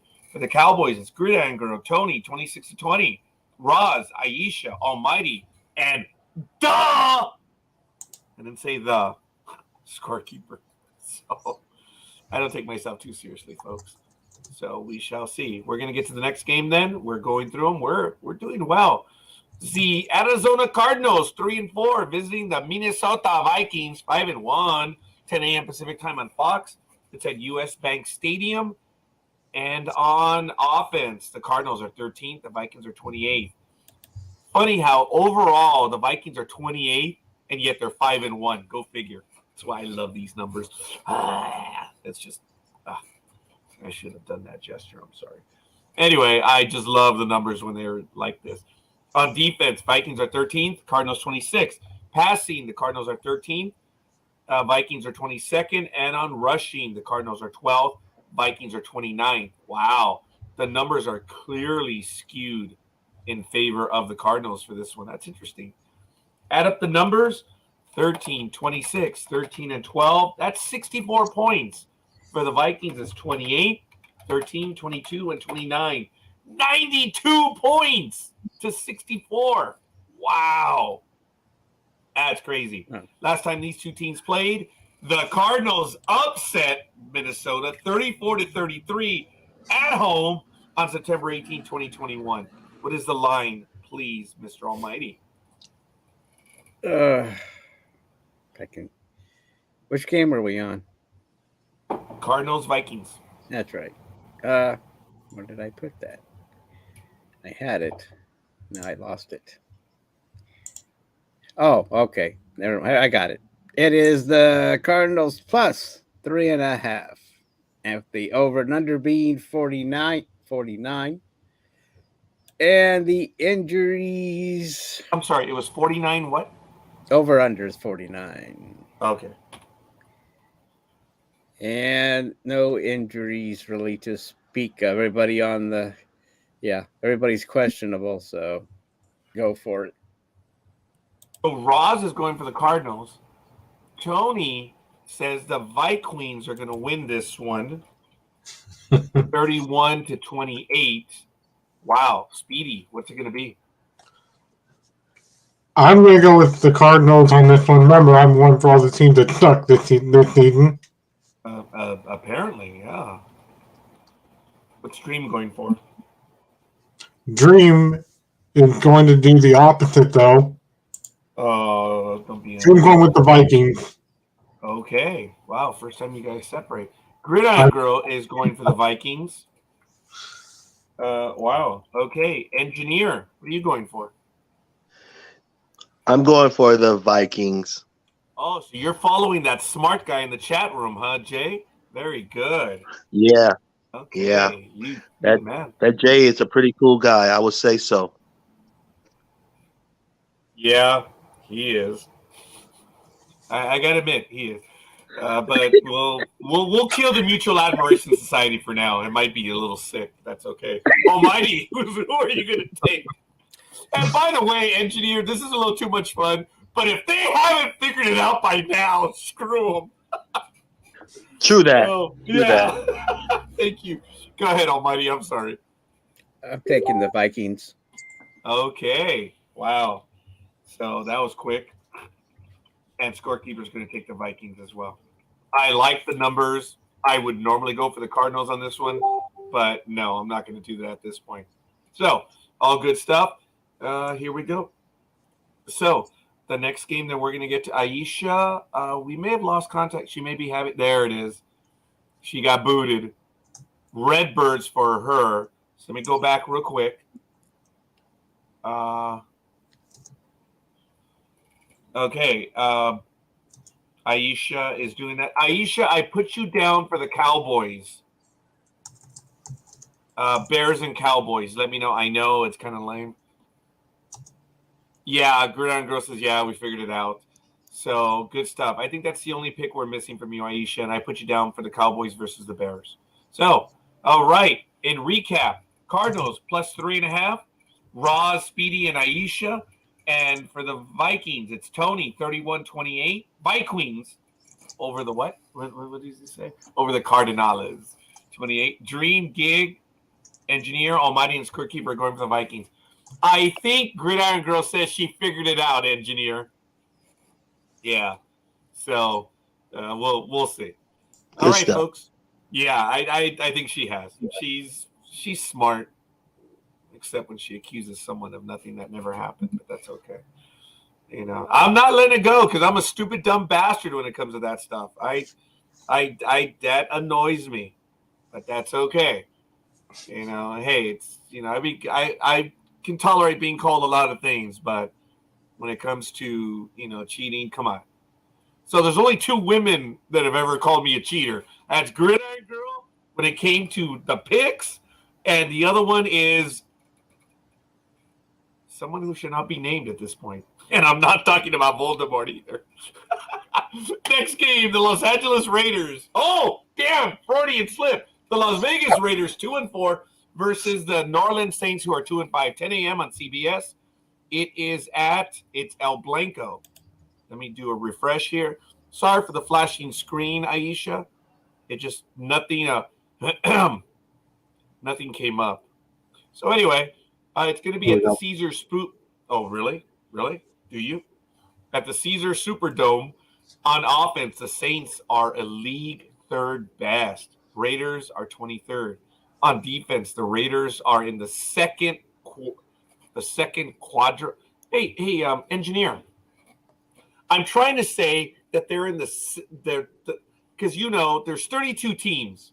So if you divide them by 4, the Raiders are in the second grouping. Because when you look at half, it's 16 and then 17 down. But when you look at 16, you divide it by half, you're 8. I'm trying to say the Raiders are in the second. What would I say? Quadruple it. I'm not sure. Okay. I'm sorry. I respect you, buddy. You're an engineer. Yeah, okay. But if anyone knows, Aisha probably does. I'm referring to the second grouping of 8. So the lower half of the first half.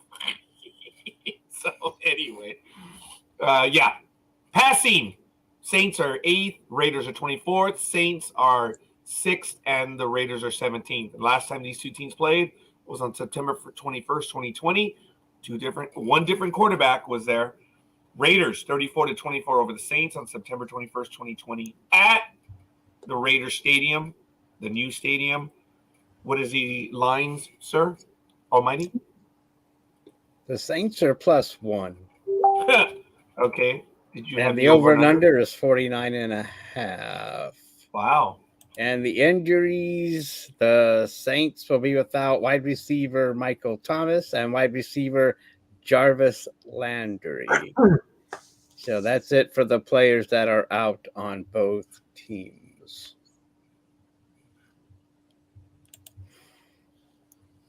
Okay, our first pick is Roz. She's taking the Saints. Yeah, she's pretty consistent on that one. I think she likes the colors better. Gridiron Girl says, I'm sure, but that's neither here nor there. Aisha says she's going to go with the Holy Rollers. The Pirates ain't doing it for her this week. Speedy, it's your team, buddy. Yeah, I know. We got to get things going. We got to start winning games now. Yeah. But as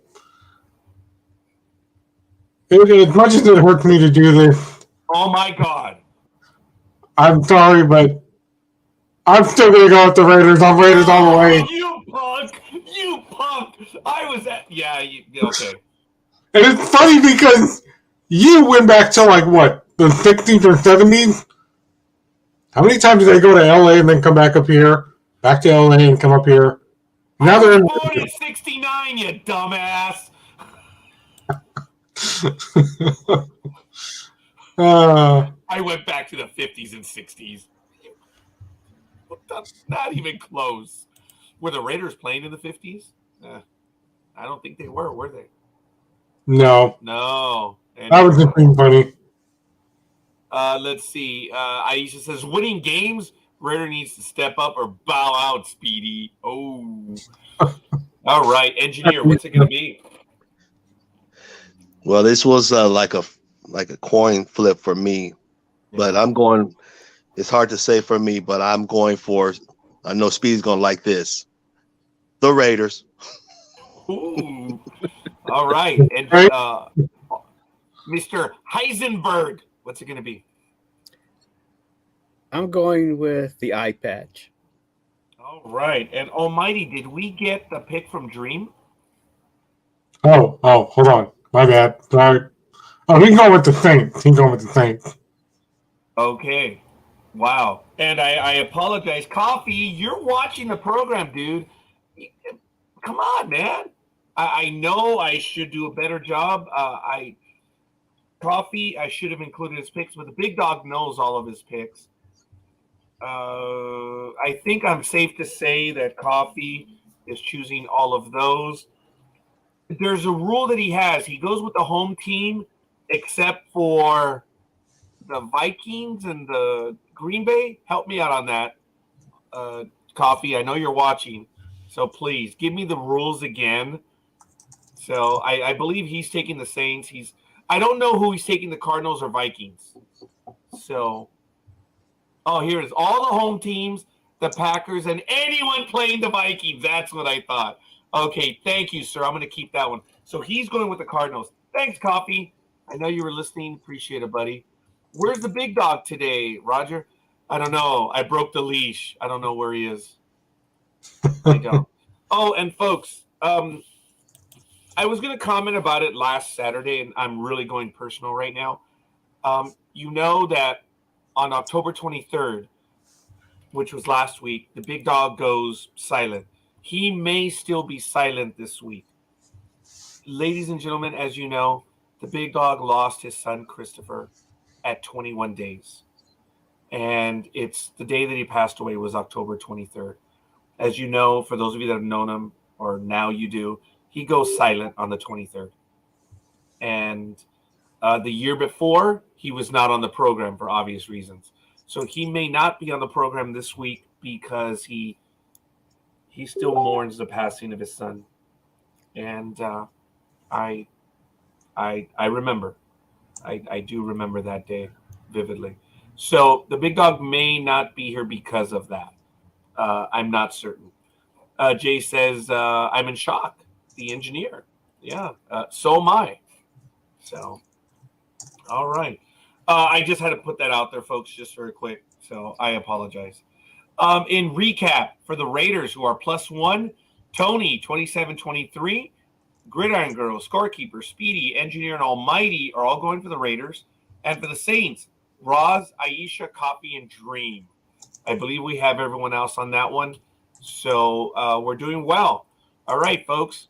Thank you. Next game, New England Patriots, 3-4 versus the very well New York Jets, 5-2, 10 a.m. on CBS.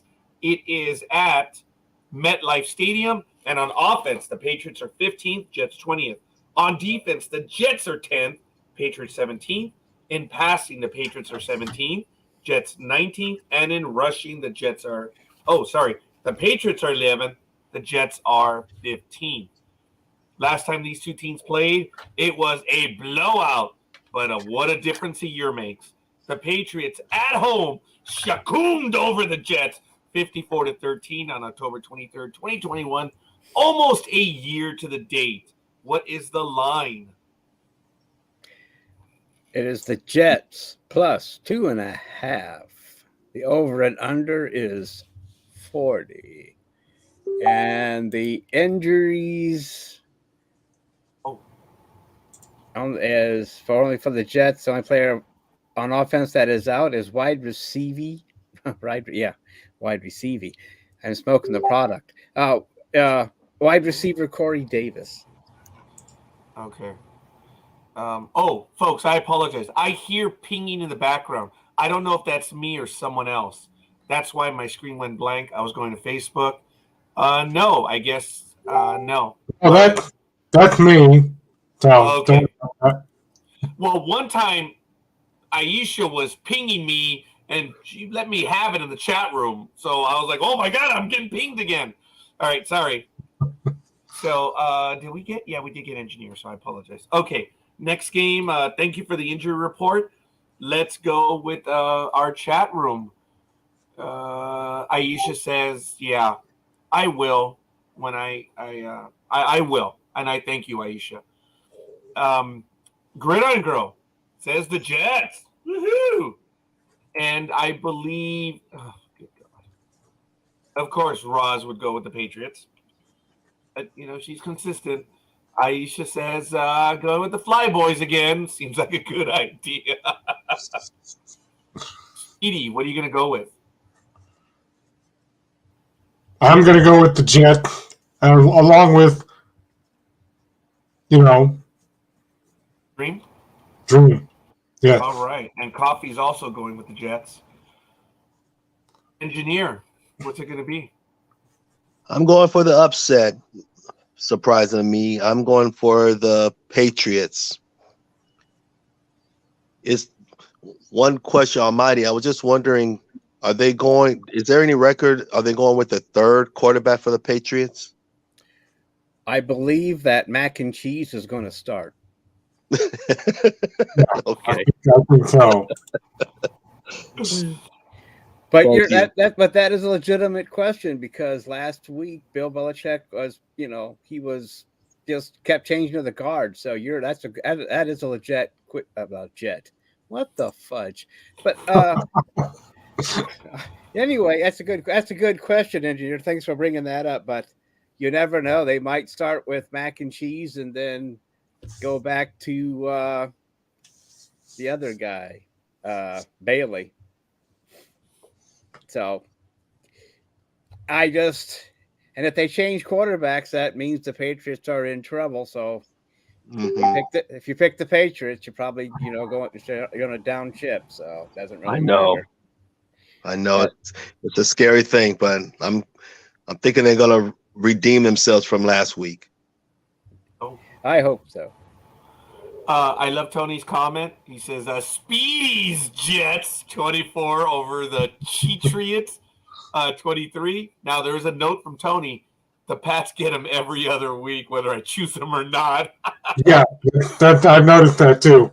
I forgot. There's a team that Tony. I hear you. I forget which team does it to me, and that happens a lot, folks. In recap, Patriots Patriots are Roz and Engineer. The Jets 2.5.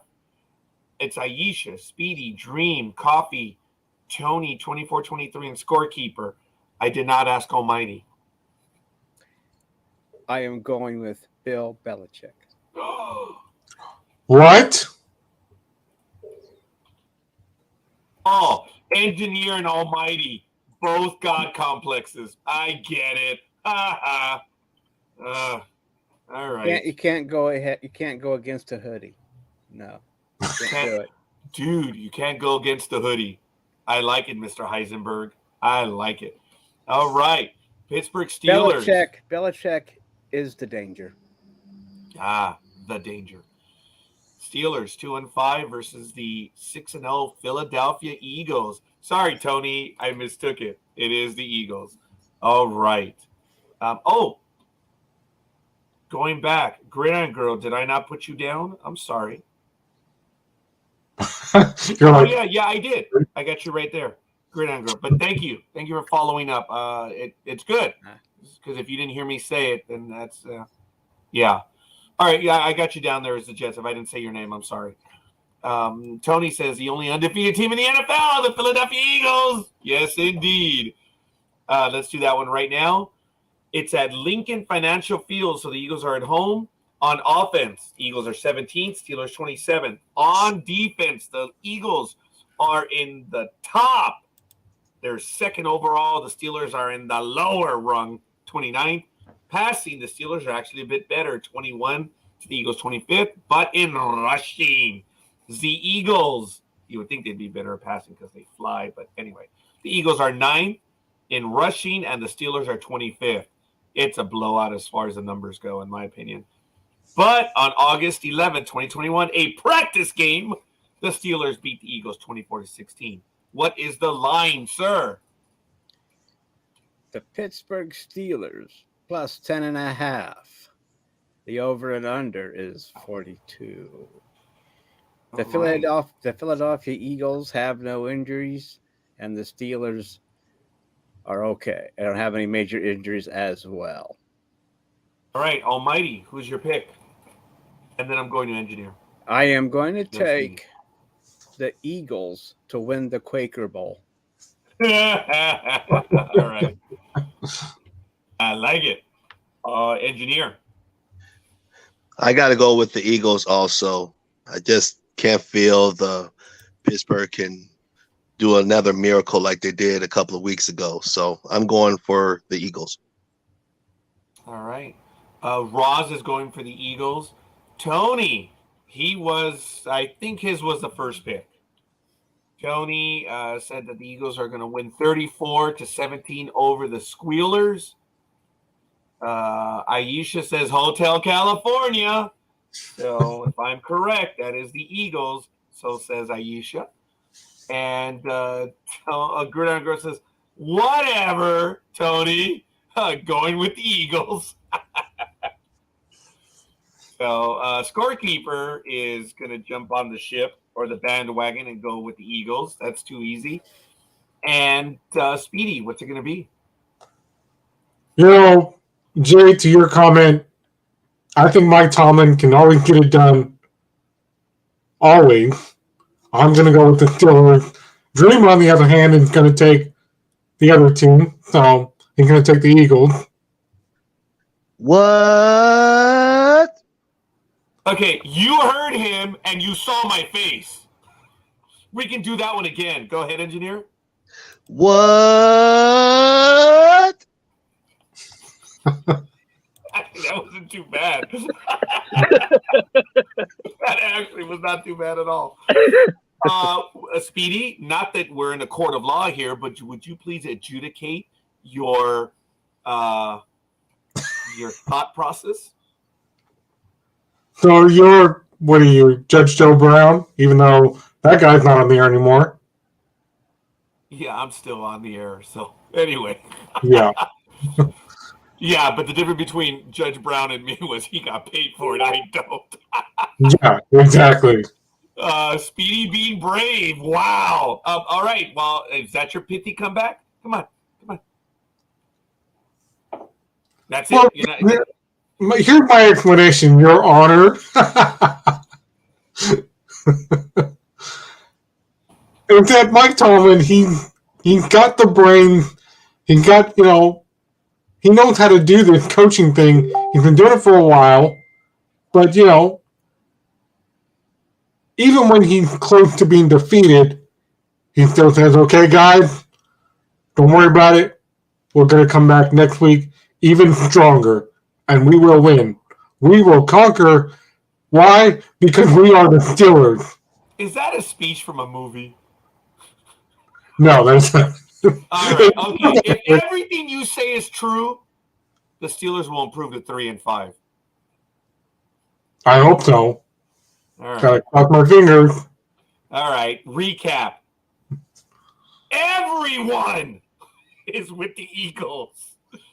Roz, Almighty Engineer, Tony 3417, Aisha, Gridiron Girl, Scorekeeper, Coffee, and Dream.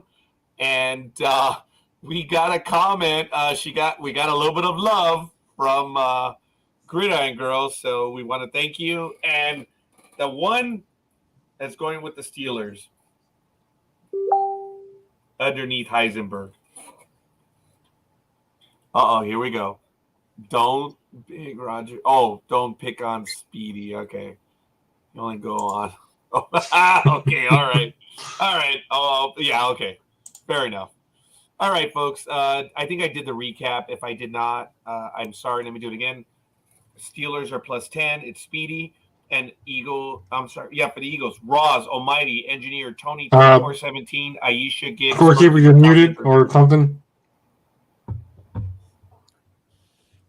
Am I muted, folks? Nope. Still can't hear you. I can hear you. I can hear you. That's you, Speedy. I have no clue what's going on, ladies and gentlemen. We're having internet connection issues again. It's the internet. What do you expect? Okay, Speedy, reset. Okay. Scorekeeper, you might have to let me know by private chat what's going on. Speedy, reset. Almighty, can you do a sound check for me? Yeah. That's his punishment for picking the Steelers. No. Exactly. I can't hear anybody anymore. All three of you went. Okay, hold on. It might be me. I don't know. Yes. It is you. It is you. Let me go out and then come back in. Okay. That was funny. I love it how he's, oh, hey, can't hear you. I'm like, everyone else does. But that's okay. As annoying as that was, I apologize. Next game, Tennessee Titans 4-2, Houston Texans 1-4. Gee, I wonder who I'm going for in this one. 1:05 p.m. on CBS at NRG Stadium. In offense, these are two sucky teams. Texans are 30th on offense, and Titans are 32nd. On defense, the Titans are a lot better at 11th. Texans are 21st. In passing, they go back to El Suckos. Titans are 31st. Texans are 27th. And at least the Texans are consistent. They're 27th. Also in rushing, but the Titans are 23rd. And let me see. Is he back? All right, let's see if he's back. Are you back? Yes, I can hear you. Yeah, it was you. It wasn't us.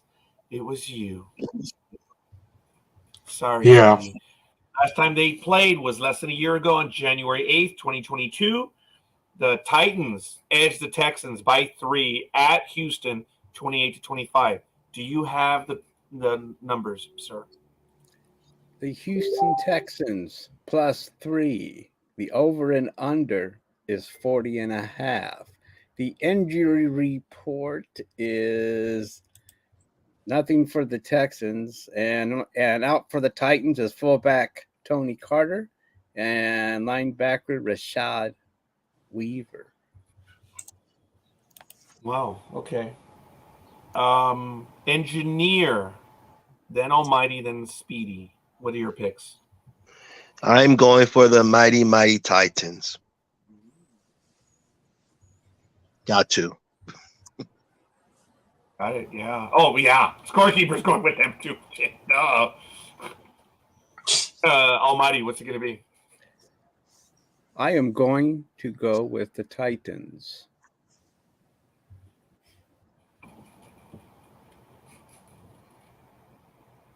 Now that I'm back, who are the team? 'Cause, you know, Oh, okay. Aisha, I'm sorry. I did get your message. Try either YouTube or twitch.tv/NDB Media. I'm sorry, Aisha, you're having problems with it. Check your damn phone, Royer. Notice when everyone's in a good mood, they always call me Scorekeeper, and whenever they're pissed at me, it's Royer. I was like, oh shit, sorry. Gridiron Girl's taking the Titans. Speedy, I'm sorry, who was that? Who are you taking? no, I said who are the team because, you know, Titans and Texans. who in the Texans? Titans 4-2 are visiting the 4-1 Texans. Watch this, folks. Speedy's going to go with the Texans. No, I'm going with the Titans and throwing Dreem. Okay, there. Wow, I'm sorry. I didn't mean to piss you off there, Speedy. I'm like, hey, if you want to go with the Texans, buddy, you do what you do you. Okay? You do you. Tony, Gridiron Girl says Titans. Roz says Titans. Tony says Titans 28 to 19 over the Texans. Whoa. Sorry, Tony. I got you on the wrong team. I don't know why I did that. Tony 28 to 19. Scorekeeper's taking the Titans. Engineer's taking the Titans. Almighty, what's it going to be? I am going to take the Titans. Oh, thank you. I was rather concerned there.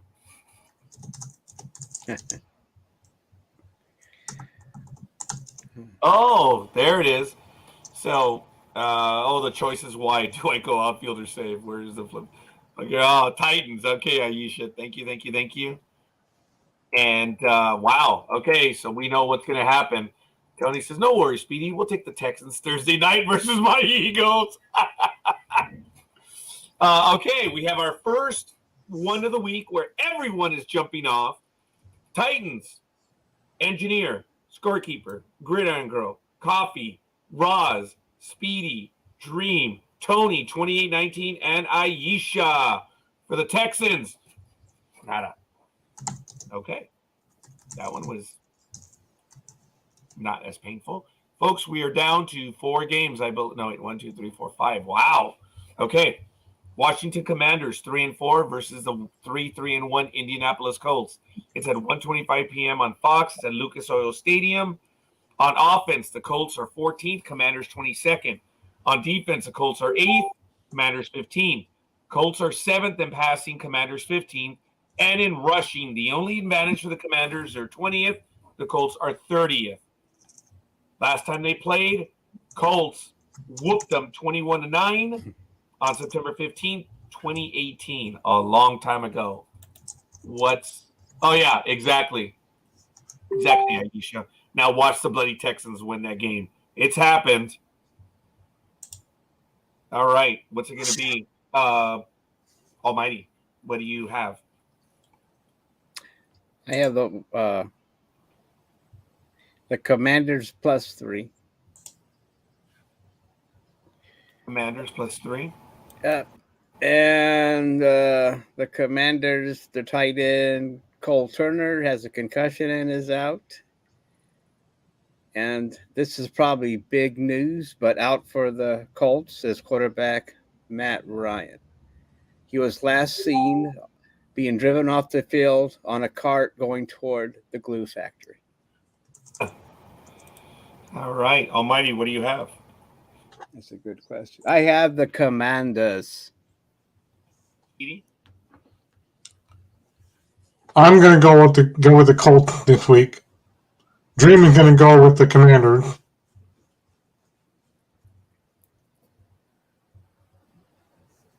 Coffee is going with the Colts. And Gridiron Girl is going, or Tony is calling the Colts 24, the Commodes 20. Gridiron Girl is going, I'm sorry. Yeah, she's going with Washington. Roz is sticking with the Commanders, which is a local team for her, I believe. And Aisha, Colts for this thrilling game, plus picking the Colts will upset the board queen. Oh, okay. Too good there. All right. I like it. Okay. And Aisha's going with the Colts. All right. I like it. Scorekeeper's going with the Commanders. So I believe we. I'm sorry, engineer. Thank you. Engineer, No problem. even though their quarterback is out. Yeah. Okay. No, that's cool, man. That's all right. It's all good. All right. So in recap, I have the Commanders +3, Gridiron Girl, Scorekeeper, Almighty, Dreem, and Roz, and the Colts, Tony 24-20, Speedy, Coffee, Aisha, and Engineer for the Colts. Wow. That's not the first time we're split down the middle, but that one's pretty close for a split. That's interesting. Okay. Well, the Colts are starting their rookie quarterback, and Matt Ryan was just replaced. I mean, he is injured, but I mean, he was replaced, and that came from the top. Yeah. The guy that snuck his team out of Baltimore. Yeah. All right. Okay. We have the San Francisco 3-4 49ers versus the overly done Los Angeles Rams at 3-3 bastards. I think it's the Rams, the ones that do me wrong. It's at SoFi Stadium. The 49ers are 12th on offense. The Rams are 31st on defense. The Rams are 3rd, and the 49ers are 5th. In passing, the 49ers are 9th. The Rams are 23rd. And in rushing, 49ers are in the upper half, 14th. Second quadrennial. Oh, I think there it is, quadrennial. That might be the word I'm looking for. And the Rams are worst in rushing at 32nd. Jeez. Last time they played, 49ers took it to the Rams at Levi Stadium, October 3rd, 2022. October 3rd, 2022. What is the line, sir? It is the Rams +1. Wow. The over-under is 42. Oh my God. What was that? Over and under what? 42. Okay. Okay, out for the 49ers is fullback Kyle Jasinski, wide receiver Debo Smith, linebacker Dreem Greenlaw. Wait. You said Debo? Yeah, he's out. Oh boy. Yeah, but they should still have enough firepower, I hope. And for the Rams, the whole team's out. I mean, Cam Akers, the running back, is out. That was good. Okay. So, Gridiron Girl is taking the Rams on this one. Engineer, now that you've heard the scintillating news, what's it going to be? You know me. As an engineer, I am always going with the 49ers. Though they got, their points, they've been giving up a lot of points these couple of weeks, which is unbelievable because they have good defense. But I still got to trust that this week they'll do better. Well, on the plus side, the Rams aren't scoring a lot of points. Good point. True. And plus, even though it's in LA, that's still a home game for the 49ers usually. It's going to be a lot of red. You're right. Yeah. What are you going to go for, Almighty? I am going to take the 49ers. Wow. Okay. Roz has taken the 49ers, as is Aisha. Tony, did I get your pick for this one? Not yet. Speedy, what's it going to be? Oh, there it is. I'm going to go with the Rams. Dream is going with the 49ers. Or I should say, Winers. Okay, wait. Speedy, I missed it. Who are you going for? I'm going with the Rams. Okay. What? Yeah. Dreem is I missed it. Dreem is going for the 49ers. Got it. I apologize. Tony is going for the Lambs. 24 to 23. Tony. Yeah. Wow. Okay, so then that leaves Coffee is going for the Rams. Oh, damn it. I don't know why. I want to go with you on this one, engineer. But I've been burned by the team that annoys me. All right. I'm going to go with the 49ers. Yeah. Yeah. Well, if you pick the 49ers and they lose all the time, please go with the Rams. No, it's the team that annoys me the most. That I pick them to win and they lose. I pick them to lose. That's and why they I win. want you to pick. If that's the case, we don't need that Roger curse on it. Oh, all right. I apologize. Okay. So Tony says only because Debo is out. Okay, fair enough. I think we have everyone in. Yeah, engineer. Yes. All right. So recap for the 49ers: Roz, engineer, Aisha, Almighty, Dreem, and Scorekeeper. For the Rams, it's Gridiron Girls, Speedy, Tony, 24-23, and Coffee. I hate going against Tony, but just a game. All right, we're going into our last three games, folks. Giants 6-1 versus the Seahawks 4-3, who are at home. 1:25 p.m. on Fox. It's at Lumen Field, which I was right next to. It's a big place. On offense, the Seahawks are 11th. The Giants are 18th. On defense, the Giants are 23rd. Seahawks 30th. Passing, the Seahawks are 11th. Giants are 29th. And in rushing, the Giants in the top three. And the Seahawks are 8th. So they're in the top quarter. So last time these two teams played, December 5th, 2020, two different teams. Giants 17, Seahawks 12. What's the line? New York Giants +3. The over and under is 44.5. The injury report out for the Giants is wide receiver Kenny Galladay, tight end Daniel Billinger, and for the Seahawks, the only person out is linebacker Nick Bellore. Okay. Very quickly, we did have an update. I meant to get it just before the game. In the Rugby World Cup, England 78-4 over Greece. Wow. Aisha says score 1 for the old guy. Yeah. Coffee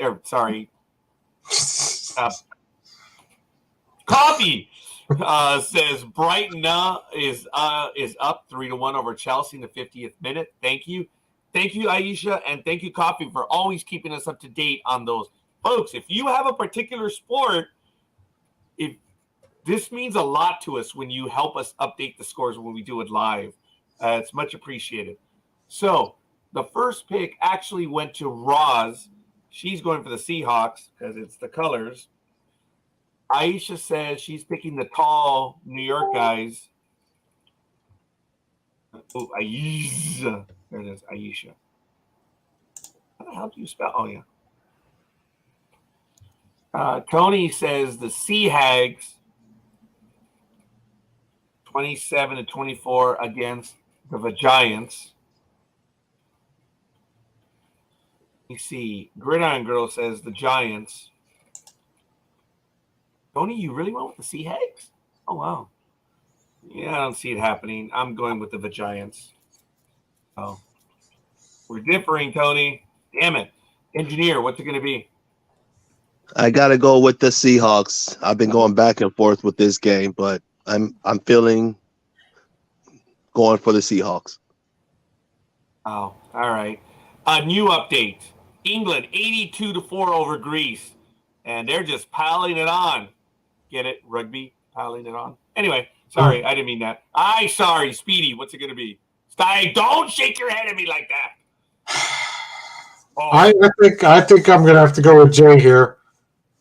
I'm gonna go with the Seahawks. Dream, on the other hand, has jumped off the bridge. He's gonna go with the Giants. He'll never go for the Seahawks. Like he'll never go for the Cowboys. Yeah. All right, Coffee's taking the Seahawks. Almighty, what's it going to be? I'm going to take the G-Men. And Scorekeeper is taking the Giants as well. So I believe we have everyone's pick. This is the second game now where it's closer to being even, I suppose. For the Giants, +3, Aisha, Gridiron Girls, Scorekeeper, Dreem, and Almighty. And for the Seahawks, it's Roz, Tony, 27 and 24, Engineer, Coffee, and Speedy. So there we go. Folks, we are nearing this. We are now doing the Sunday night game. Green Bay 3-4 versus the Buffalo Bills 5-1 at 5:20 p.m. on NBC. It's at Highmark Stadium. On offense, the Bills are 6, the Packers 19. On defense, the Bills are number 1, Packers are 7. In passing, the Bills are 6th, the Packers are in 14th. And in rushing, the Packers are 16th, which is shocking when you think of the quarterback on that team. And the Bills are 22nd. Last time these two teams played was a practice, August 27, 2021. The Bills, 19-0 over the Packers. What is the line, sir? Green Bay Packers +10.5. The over-under is 47. What? And I don't know. Yeah, I think that's all but that's the Bills only. Wow. The Bills are the ones that are going to go under over 47. Good. Green Bay won't contribute to that at all, I don't think. Out for the Packers is wide receiver Alan Lazard, or Lizard as they call him. And for the Bills, the only person out is offensive tackle Spencer Brown with an ankle. Yeah, that's not enough for me. Engineer, what's it going to be? I got to go with the Bills. Rodgers, I don't know what's up with Rodgers. I mean, he might redeem himself this coming Sunday. Oh, Aaron Rodgers, excuse me. Thank you. He might redeem himself and play better than he did last week. I know he wants to play better, but I still got to go with the Bills. Appreciate that. Speedy? Wow. I'm gonna go with the Packers. Oh my God. Oh boy. Yeah, with a big side too. With that big side. I know. It must have been tails. It really was. I'm always, which hand do I pick? Who is Dreem going with? He's going with the other team. So Bills. yeah, he's going with the Bills. As is Scorekeeper is going with the Bills. Almighty. Well, this at one time would have been a marquee game. Yes. Not anymore. And the problem with Aaron Rodgers is that he didn't spend any off season or any time practicing with these young receivers. So they don't know what to expect from him, and they're afraid to ask him questions.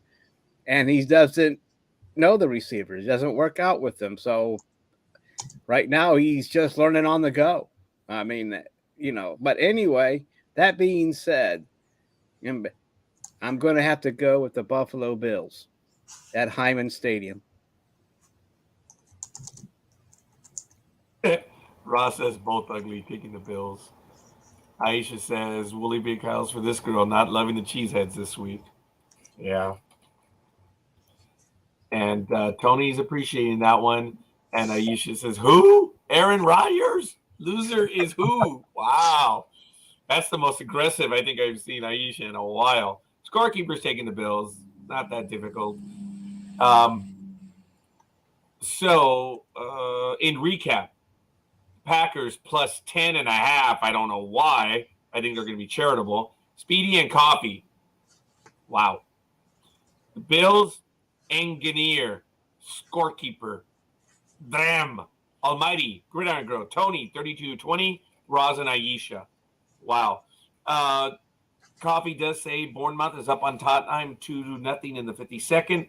Brentford and Wolverhampton are 0-0 in the 47th. Crystal Palace is up on Southampton 1-0 in the 48th minute. And Newcastle is up on Aston Villa 1-0 at the half. Thank you. And I think I got all the. Oh, sorry. Yeah. Oh, Speedy chooses cheese. Go figure. You're right. You're right. You're right. I'm so sorry. Okay. So, Halloween. All Hallows Eve, folks. Cincinnati Bengals 4-3 versus the Cleveland Browns 2-5. There's nothing scary about this game other than the choosing of these two teams. It's at 5:50. Sorry, Almighty. 5:15 p.m. on Pacific on ESPN. It's at First Energy Stadium. On offense, the Browns are 5th. The Bengals are 10th. On defense, the Bengals are 12th. The Browns 18th. The Bengals are 5th in passing. The Browns are 18th. And in rushing, the Browns are league 4th, while the Bengals are 26th. Last time these two teams in a clearly consequential game, the Browns 21-16 over the Bengals on January 8th, 2022. What is the line? Cleveland Browns +3. The over and under is 45, and there's no injury report on my page I'm on. So and as far as I know, there are no significant. I don't know that for certain, but the page just doesn't give me a report, so I don't know. But anyway, sorry. Okay, Gridiron Girl goes for the Bengals. Scorekeeper goes for the Bengals. Sorry, Almighty, what's it going to be?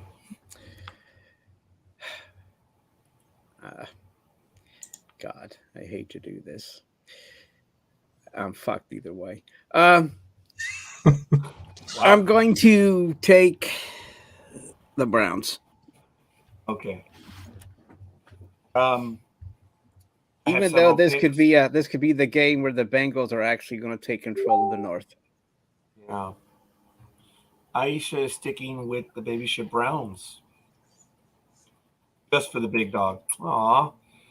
Tony says the Bungholes are going to take it 27-30 over the Brownies. 27-23 over the Brownies. So, Speedy, what's it going to be?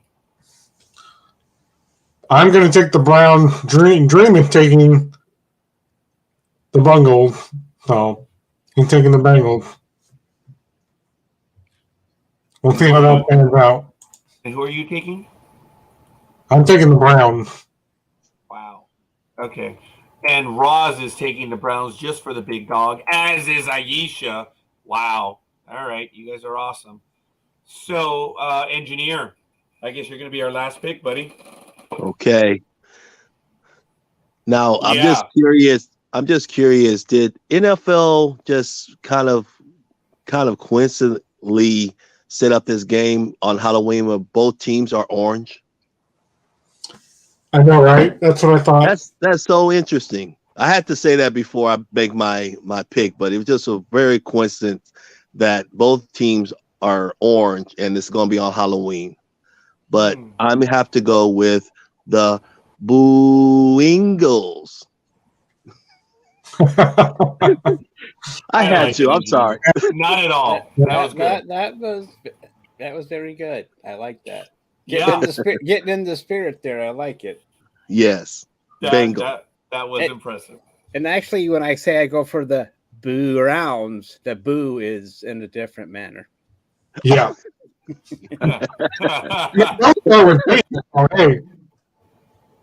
Oh, that is good. All right. Oh, and Coffee's taking the Browns as well. So, birds of a feather.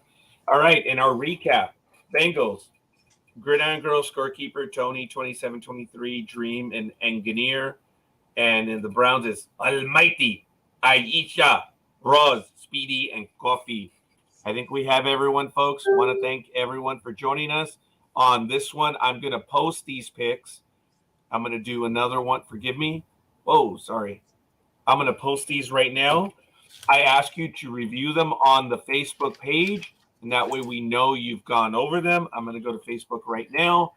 I'm not going to do it on the screen because it's annoying, but I am going over to the Facebook page as we speak, and we ask you to review them. More pages. Come on, pages. Oh, I hate you, Facebook. I hate it when you redo some of this stuff. So I'm just have to go to the profile. Where's Sports Talk with the Guys? There it is.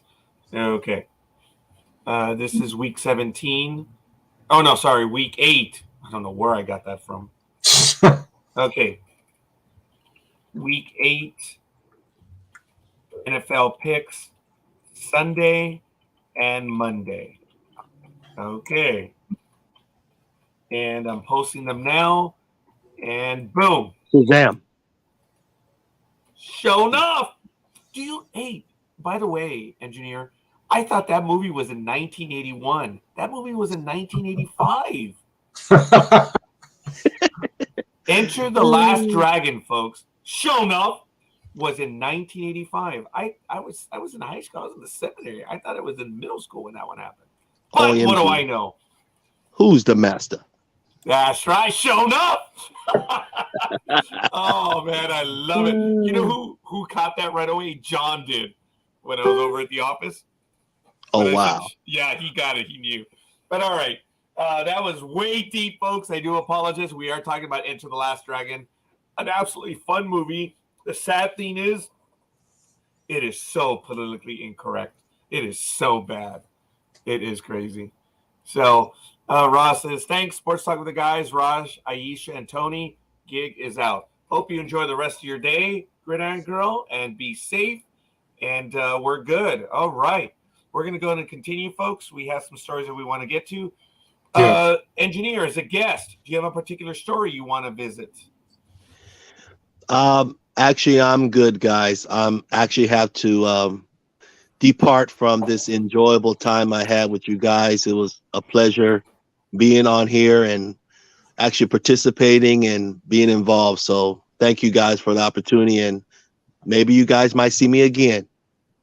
We look forward to it. I appreciate you stopping by. It's always good to have new blood on the show. And you brought up some very good points. So Yeah. you're always welcome. I don't know what Roger thinks about that, but you have my permission, and Thanks, guys. And as Roger knows, I am the danger. Thanks, guys. Appreciate it. Thank you, Jay. Take care. All right, you too. Be safe, guys. Happy Halloween. All right. Excellent. Thanks, folks. If you didn't figure it out, engineer, that's Jay in the chat room. What are you eating? Are you eating crackers early this morning? I'm so sorry, folks. I had to get something. I'm having Pop-Tarts. Pop-Tart. Yeah. So we're doing well. Folks, I need a refill. We're in our third hour here on Sports Talk with the guys, so I do need to get the coffee going right now. Almighty, particular story you want to get to right now? Yes. Okay. I'll catch up in a moment. So bear with me. I need about a minute and a half. The Tennessee Titans and the city of Nashville have come to terms to build a brand new dome stadium in Nashville. So that they are getting money from the state, and it's going to be a dome stadium to attract the Super Bowl plus other events. And the current stadium is only 25 years old, and that seems to be the expiration dates on stadiums these days. They used to last 75 to 100 years. So they will be pumping money, and this is also a part of a bigger development project in Tennessee, but they are getting a new stadium. They still need some hoops to go through in the legislature in the state, but it seems to be a done deal. And so that's all I have on that. And if you don't have any comment on that, Speedy, what's going on with wrestling? So the Titans feel the need to build a new stadium. It's going to cost what, $2.1 billion, and they're looking for tax revenue and from the stadium, plus the event, plus you're going to host a Super Bowl once every decade or so, or 4 years. I don't see the plus side, but that's the way it is. I mean, the Commanders are still looking for a new stadium, and theirs is only 25 years old as well. So these stadiums are right now, the expiration date seems to be a quarter of a century. So going by that, a lot of teams should be building new stadiums if they're ancient at 25. And that means the Browns should be building a new stadium plus a few other ones. But anyway, the Titans have snuck in and are about to build a new stadium. I think it's supposed to open between 26 and 28. It's going to have some. It's like a hangout place too. They have like outdoor patios. It's like, okay, let's pay $100 for a ticket and sit on the patio and watch it on TV. So I guess that's me. It's like I want to watch the game, but anyway. And they are going to have a place inside to do events during the winter, But I don't get that because they have Bridgestone Arena, and I've been there to see Iron Maiden, and that is a good facility to host events of that nature, like concerts or whatever during the winter. So I don't even see that, but I think they're going to use it for community service too and community events. But it's one of those things where it's another thing to make money off of, and plus, I'm not even sure if the taxpayers are done paying for the current stadium that they built when the Houston Oilers moved to Tennessee. I think they built that stadium just for the former Oilers, if I'm not mistaken, and they had to play at a college campus for a few years, if I'm remembering things correctly, and I surely wouldn't want to take that. So that's where it stands on that, Speedy. So. Yeah, let's just hope that they actually. Well, I'm sure the architect and everybody over there knows exactly what they're doing. Because they do have a rendering of this stadium, but that thing can change forever. It's going to have one of those see-through ceilings where light comes in and all that good stuff. Yeah, and it's going to be enclosed, which means another artificial turf stadium. So that's what we need is more turf. Well, I'm just talking in terms of how they actually build things, because if you look at my pictures, I know pictures never do anything justice like if you were actually there. But when WrestleMania took place, shortly after Levi Stadium was built, all they put around people were these giant poles, and it's like, were they trying? They obviously made it an outdoor venue, but it was just like, we got big from what?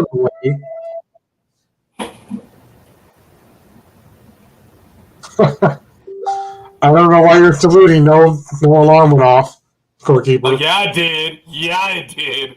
But from what I've read, it has perfect sight lines for the field. So if they want to do WrestleMania in that big facility, they'll be able to. I can see your point there, Speedy. They could use that as another venue since it will be have more seats than Bridgestone which only has 16,000. Because this is supposed to seat 60 people. I mean, 60 people, yeah. 60,000 people. I was about to say, the Titans are only have room. That'd be an awful small stadium, man. Yeah, that would be a fluke if that happened. Well, you'd be guaranteed a good seat. 60 people, yeah. But anyway, I'm sorry about that. 60,000 is supposed to be the capacity of that stadium.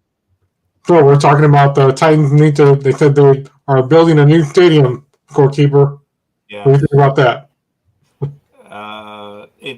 I was getting part of it, so it's a done deal then, right? All the financing, everything. Well, it's going to be about the state legislation may have to vote on it, but the city and the team all the funding has been ironed out as far as what the state is paying, and the team is also kicking in, and they're going to also provide all the overruns.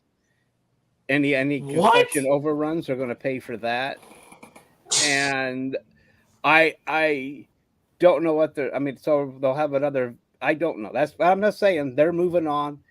The stadium is also, like I told Speedy, a part of a bigger project to expand into another region for another development. There's two developments. There's two developments supposed to be going on, and it's part of it.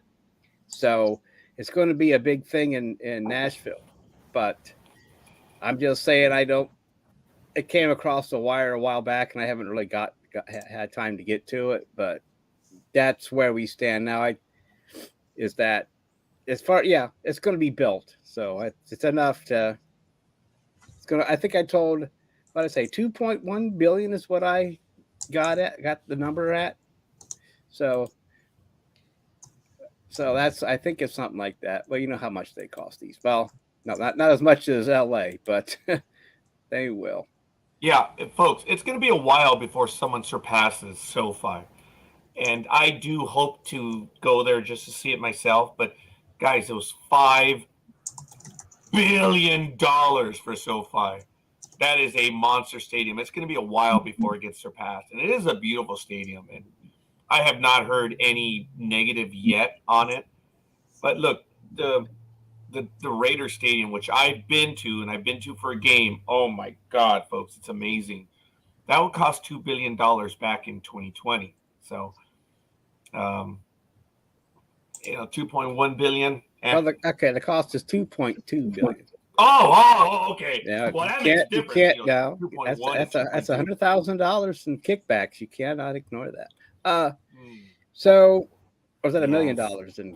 It's wow, 200 million. But anyways, it's kickback money. But anyway, that's how much it's going to cost. But there'll be overruns, which I think the team is supposed to be responsible for. And it's expected that the Tennessee Titans will bring about $800 million in private revenue sources to the deal. So wow. And government funding sources already known. They're going to put in $500 million in bonds from the state, a 1% tax on all hotel room rentals in Davidson County, which I mean is probably where Nashville is, and sales taxes collected within the new facility, and sales taxes collected in the surrounding 130-acre campus. So those are some particulars about that thing going on. Wow. I noticed that, first of all, thank you. Sorry, Speedy. Coffee did have some. Oh, Aisha. I'm sorry, Aisha. I think we may have already lost her, and I apologize. That was already a few minutes ago. I hope you're well. I hope your mom is well. Thank you for spending the morning with us. Sorry for the internet issues, but thank you, Aisha. Look forward to seeing you again, and especially online as well. It's a lot of fun. Thanks, Aisha. So, Coffee posted, which I did have a story on that, and he covers it right there. In hockey, the Arizona Coyotes started to play in the Arizona State Arena. It's a new stadium, and it's like 5,000 seat arena, but it's small, and everyone is in the bowl, as you know what they mean by that, which is a lower portion. That's crazy. I think it's going to sell out at 5,000. If they cannot sell out, it's like the Chargers of a few years ago. They couldn't sell out the Home Depot Center, which is like 20-some thousand fans. I wanted to add to that story that Tucson is amenable, and there was going to be there's going to be a vote either this week or it's just upcoming on building a stadium in Tucson, or an arena. I'm sorry, not a stadium, an arena for them. So we'll see. Coffee says 2 goals for Newcastle in about 3 minutes, and it's now 3-0 in the 61st minute.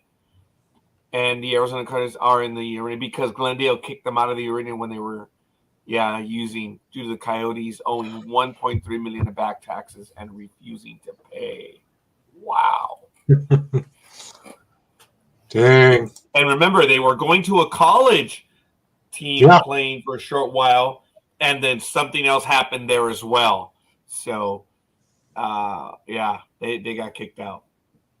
So I know they had these rules that they couldn't do this and that on the college team, but hey, it's over and done with. They're out. So stuvo. So, all right, Coffee, appreciate that update. Oh, here we go. Goal! 4-0 in the 66th minute. Well, in other National Hockey League news, I got to give it up for my Sharks on Wednesday this week. It was awesome. It was a great game. It was a game-ending kicker came when the Leafs goalie, he kept watching. He's going like this. He's watching the right side, and by the time he saw the puck coming from the left, you might as well say sorry, because by then it was too late. They play this afternoon against Tampa Bay Lightning at 1:30. I'll be watching that game for sure. Hey, and at least they're in the top 10, as Scorekeeper gave us the standings earlier today. So that was interesting. And, in terms of what Almighty was asking about for wrestling news, Simone Johnson, the Rock's daughter, of course, made her debut this week on NXT as part of Team Gacy. Many thought due to hair similarities it was going to be Alyssa Dawn. But no, Simone Johnson will now go by the name she says, call her Ava Rain. That had a lot of people speculating. Since her pretend name ends with Reigns, could that be a jumpstart to joining the tribal chief Roman Reigns? I mean, they are all related after all. Oh, yeah, just had to throw that out there. And I'm sure everybody knows by now. Almighty and I have talked about it. Big Dawg and I have talked about this. But now it's getting there now. AEW says they will, in some form or another, buy out CM Punk's contract after the huge backstage fight that broke out back in September at the pay-per-view All Out.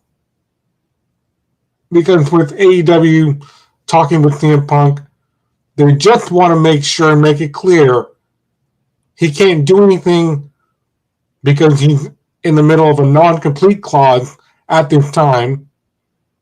Both sides of lawyers have to get involved, and they have to figure this out and figure that out. But is this how Punk really wants to go out? I mean, I think it's too late now. But, backstage fights are backstage fights.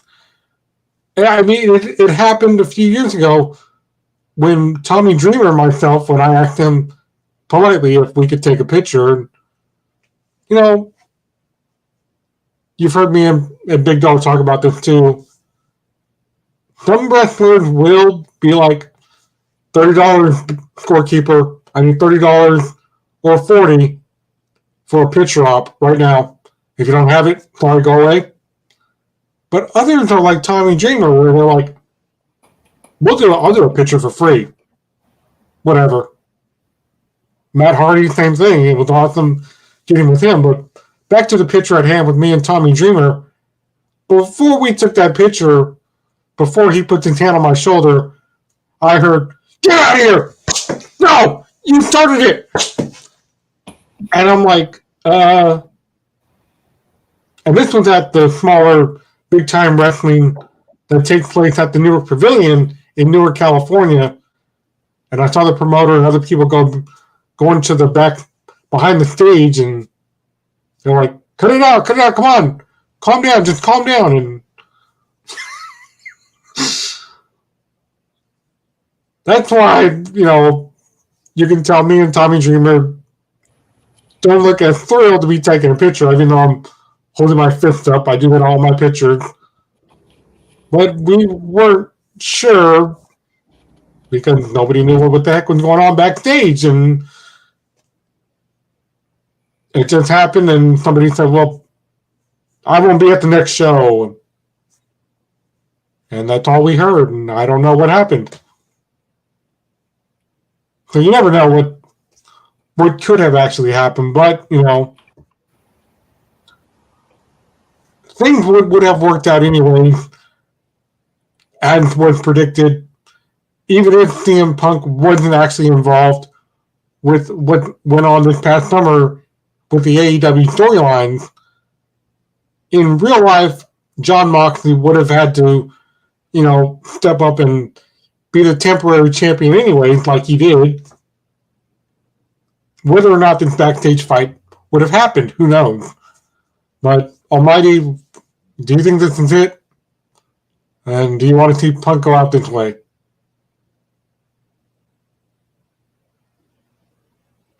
I think you're muted. No, yeah, he is.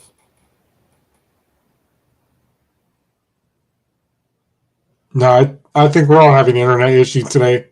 Sometimes, No, I hear you. Oh, There sometimes we when go. I'm muted, that's a good thing. Ha ha. But I don't know. I mean, the camp PM is still denying all the, and the word that he's given, they all say that's a bunch of lies.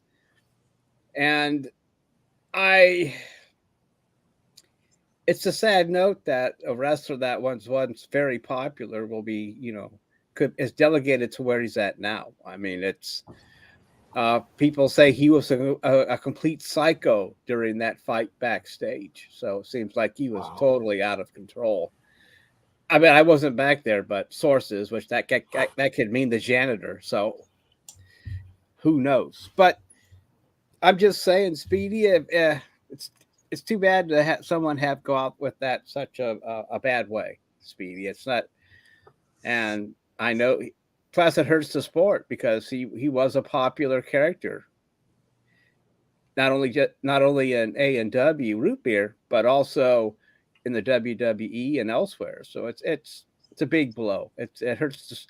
I mean, we expect shenanigans, but in a storyline way in wrestling, we expect that storyline. Yeah, we do. This is not a storyline. This is actually violence and stuff going on. And if getting rid of him is what it takes to put things right, well, then, that's the way it goes. PM Punk is, or whatever the hell is, whatever. MC Punk, somebody Punk, that punkin' asshole. It sometimes that goes to their head, and who knows what affected it. I don't know if these, I mean, I'm sure that some of them do, or all of them, but, steroids, if he has roid rage or what, I don't know. But that's no excuse. But it's terrible when things like this happen that aren't planned and part of the storyline. It'd be nice if it was. Then we could just end it in a match, and then I would blah blah blah. But it's not, and I guess we'll see. I mean, what do you think, Speedy? Do you think this is it for him as well? I don't know if you said anything before that. If you thought this was it for him, and we're just going to move on. Yeah, I think this probably his last hurrah, and he won't actually get to say bye to the fans. I'm sure when the contract with AEW, when they do eventually buy out his contract, I'm sure he'll show up at some indie show and he'll thank all the fans then at that moment. But yeah, it's a terrible thing, and man, it's just this has been a crazy year. Well, is it bad enough where he won't be able to join a different outfit to wrestle in? Or will no one take a chance on him now? I don't think anybody will take a chance on him. But so he's going to show up wrestling at the local armories and probably that'll probably happen. High school gyms. Yeah. Oh. All right. Yeah, it's a sad end if this is it, man. I mean, he had such a promising career, and like you said, Speedy, what he's contributed to the sport of wrestling. Yeah, I mean, it's terrible because, and people keep going back to this, and there's also another story that's kind of similar because fans have been reacting to Triple H for not bringing back a top star. That would be Sasha Banks. Because the last time she did this under Vince... not bring back Sasha Banks. Well, he's trying at the moment. He's trying to what? He's trying to bring her back. Okay. Because, remember, 2 years ago, during the pandemic, she did the same thing. She was like, I'm not coming to work.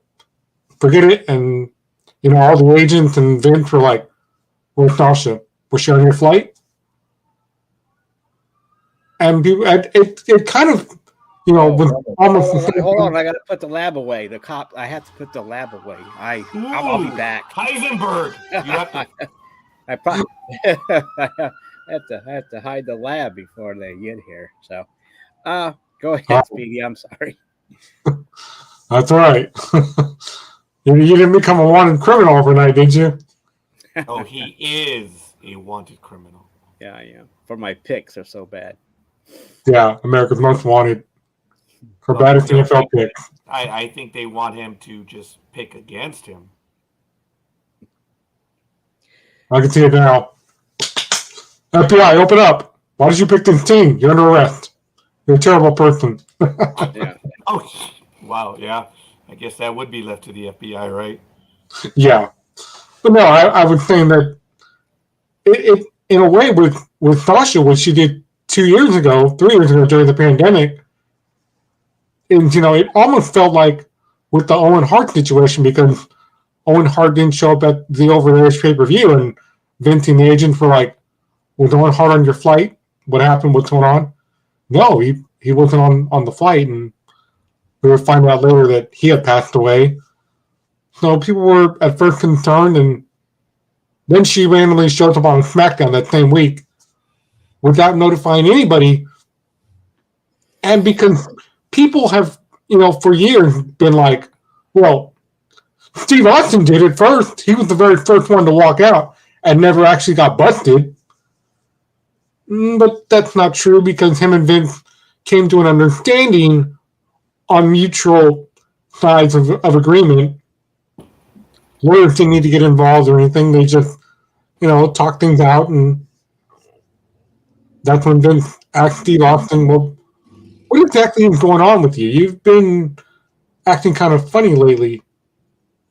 And Stone Cold was like, all right, I've got this issue and that issue.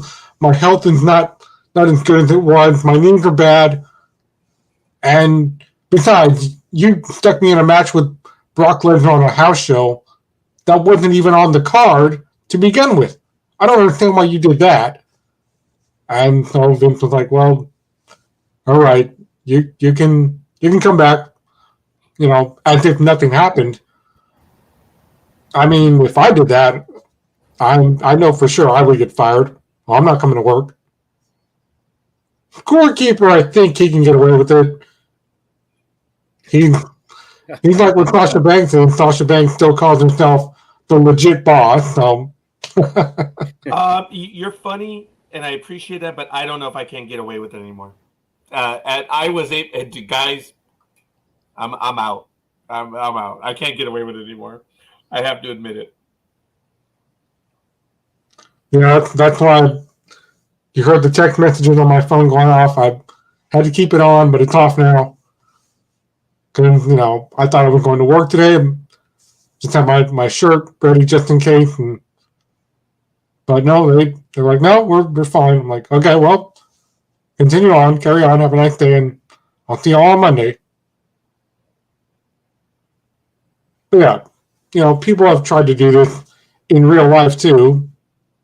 Well, I'm not coming to work. Screw you guys. And then, that I do. That I do. I'm sorry. yeah. But if you don't show up for days and days and days, like I said, when Vince was in charge, she showed up on a SmackDown, and they were like, what are you doing here? You haven't called? You haven't texted anybody? Oh, well, it's time for me to come back to work. But some fans, went on Reddit and other sites, and they're like, who cares if she comes back or not? Let her go. Just get rid of her already. Because, over the summer, Triple H has tried to talk to her, but every time Triple H has called her, she's done this number. Let's say we were talking, and all of a sudden, out of the blue, I just press the hang up button on Scorekeeper, or Almighty, or Big Dog, or someone in my family. Big Dog. They're going to be like, what the hell's wrong with you? Did you intentionally hang up on me? Yeah, I did. So Triple H is like, well, tomorrow's another day. I'm gonna try and call her again tomorrow, and hopefully she won't abruptly hang up on me again.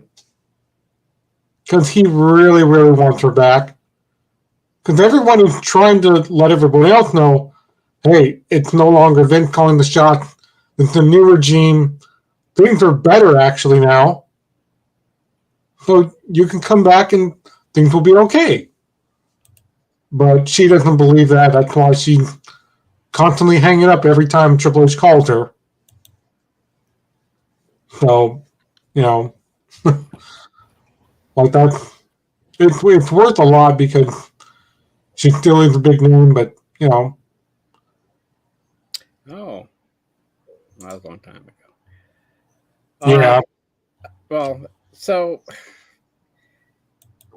how long has this been going on, Speedy? How long should she be? How long should this phone call or pining over her go on before you just say screw it and move on? Because I mean, it's at a certain point it makes you look bad when you keep going back and you get treated like that, and it makes you look bad, and the league look bad and it becomes embarrassing. So, do you think it's getting to that point where they just may have to just go their separate ways, or do you think they're really going to try and get her to come back one way or another?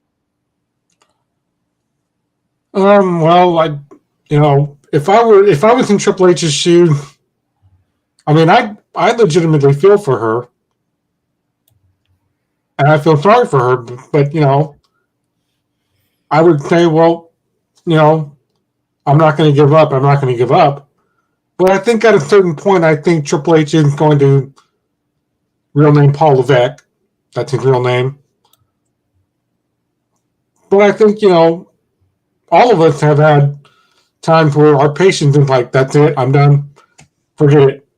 You're out of here. I know for a fact Scorekeeper's done that. I've done that, because it's one kid. See, and this is the thing with kids nowadays. They go into a place, they go into some type of job because their mom or dad were the owners. Oh, I know what I'm doing. And you just need to shut up and, as Paul Heyman once said, Freddie Blassie also said it in a different way. Keep your mouth shut and your eyes open. Just listen.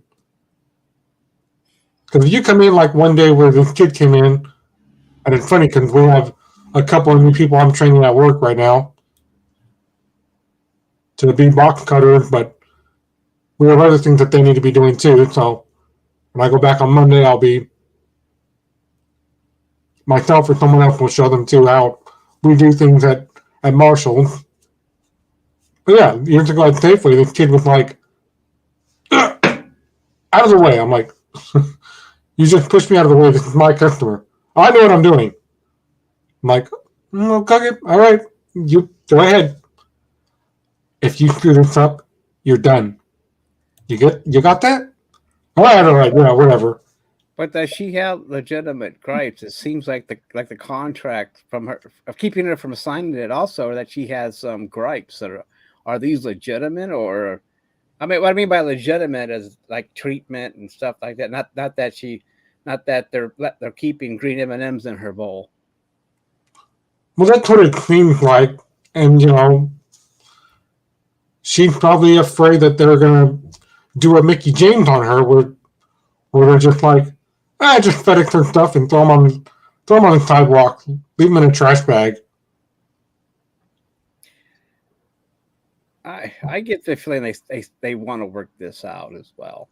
I do too, generally. So I mean, I don't know what her gripes are. I maybe you said I missed it. I'm sorry about that, but it just seems like. But if she's not going to talk to Triple H, how can they work any of that crap out? I mean, that takes two people, and you don't want to be sending messages fire a messenger because things get lost in translation that way. Right. So if she's hanging up on him, well, how can communication take place, and how can her gripes be melded out? I don't. Anyway, we've gone on and off about Sasha Banks. I know that she's kind of hot, but we probably, and she was popular too. I've seen her wrestle. I mean, she was good at it.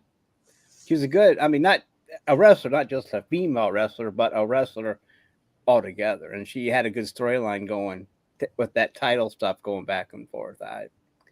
Yeah. And it's sad that had to be interrupted too. I mean, this is a disruption, and anyway, no communication. You're not going to get nothing taken out. Nothing's going to happen anyway. So. Yeah. But you never know. Things could change in the next couple of months. I mean, well, if she doesn't hang up the phone, maybe something will happen. Yeah, but like you said, we're not there. We're not really privy to what's been going on behind the scenes.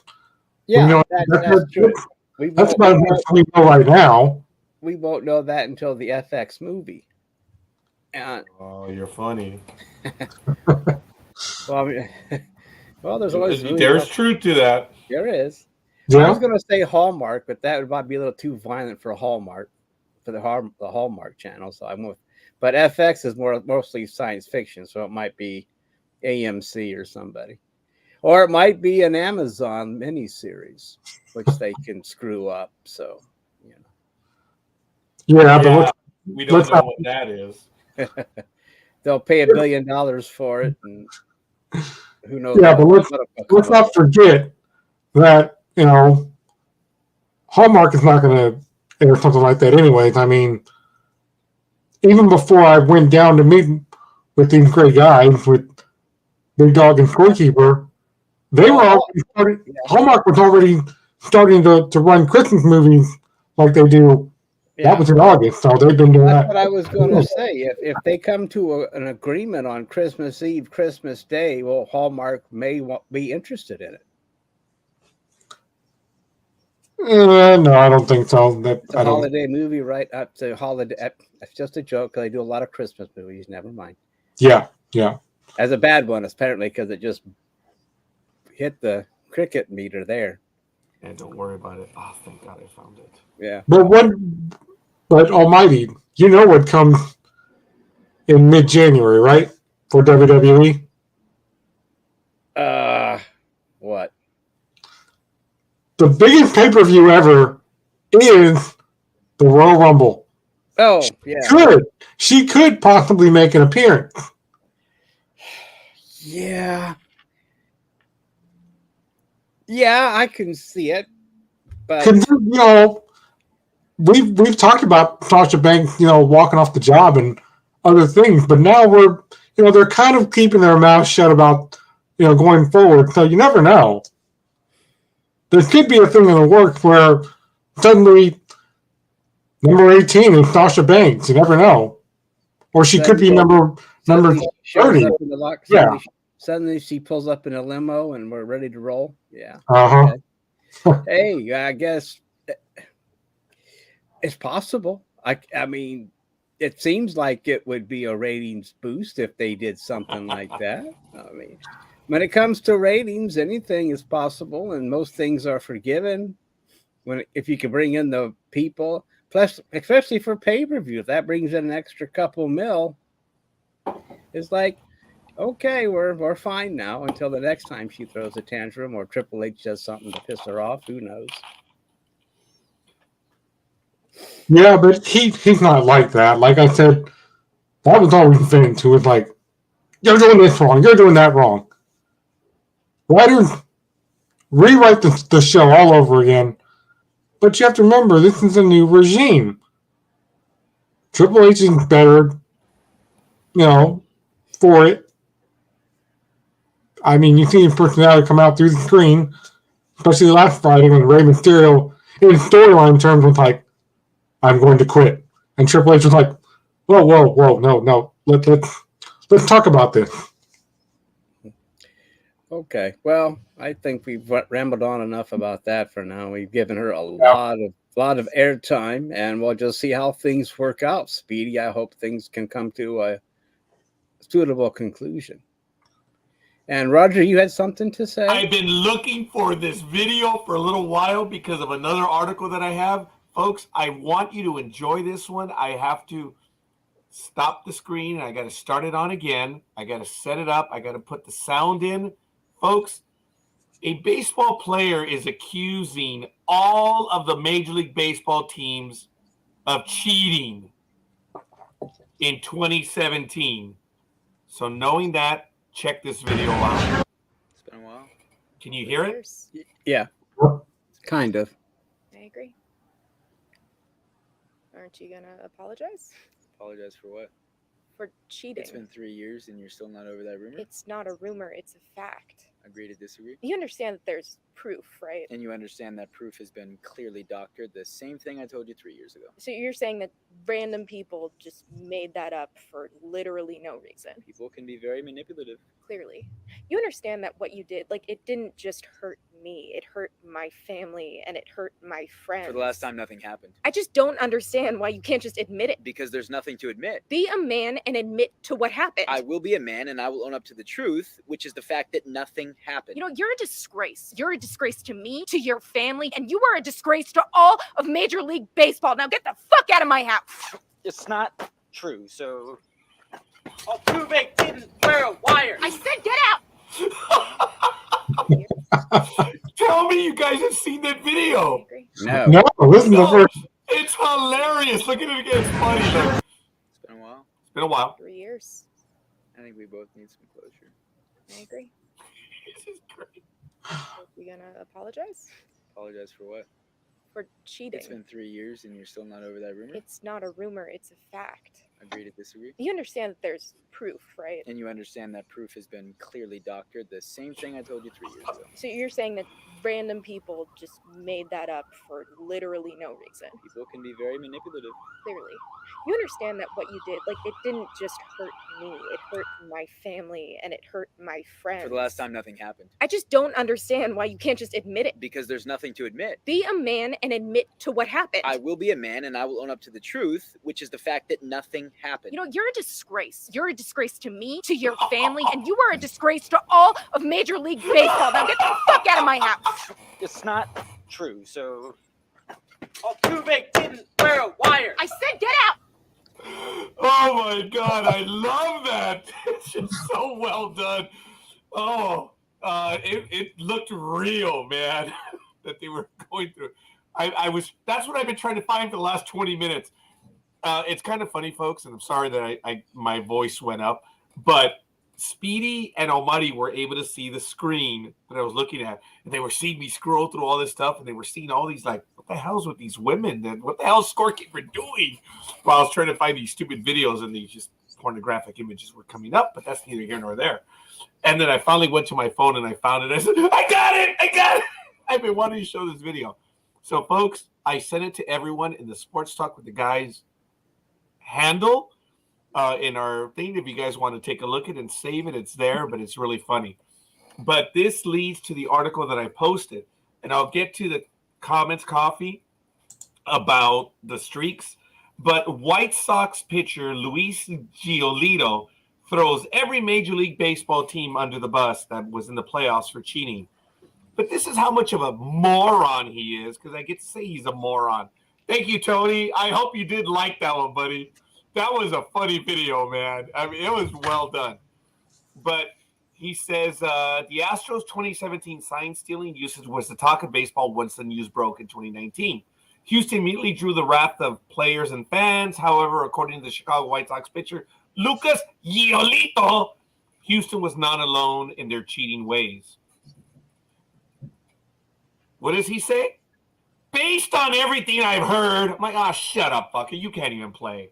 You know, based on what I've heard, I heard your mama dresses you funny, you moron. But I'm not going to go and tell everyone. Actually, I just did. But it's, rumor has it you don't know how to dress for shit. But, I'm not telling everyone that. I don't tell people rumors. But he's trying to make news because Chicago White Sox didn't do anything. Guy's a loser. But anyway, he says, I think that's also kind of why players kind of had that half apology energy when they were apologizing for all this stuff, because they probably knew, like, man, we got caught, but everyone was kind of doing this stuff. No one has said that, you moron. No one. The Astros were the only ones cheating. Now, there are stories that the Red Sox got nailed by the commissioner's office for cheating, and the Yankees got nailed for cheating. Both of them were nailed during the season. They were using iWatches to communicate, and the league went after them and did that. So we do know that. We still don't know the whole story behind it. That's why I've kind of kept quiet about it, because I don't pretend to. But Major League Baseball did go after the Yankees and the Red Sox for cheating during a game against each other. But that doesn't make it legitimate that they cheated. Who cares if everybody else did it? I mean, they got caught. And why is that? Why is that all of a sudden make it okay? Well, everybody cheats. Yeah. So you got caught. And that's not the point. If they cheat and we catch them, they will be punished too. But right now, you got busted. Own up to it. It's just an excuse. Well, everybody's blah, blah, blah, blah, blah. Well, everybody's jumping off the cliff. Or whatever you want to call it. But that's, anyway, it doesn't matter. And I don't know why that's always an excuse. I mean, that's the oldest excuse in the book. Well, he's doing it. Yeah. He was doing it too. Yeah, the only one I got was you. You were cheating. So, yeah, that's why he's making this crap up. Obviously, he has no life. He needed attention.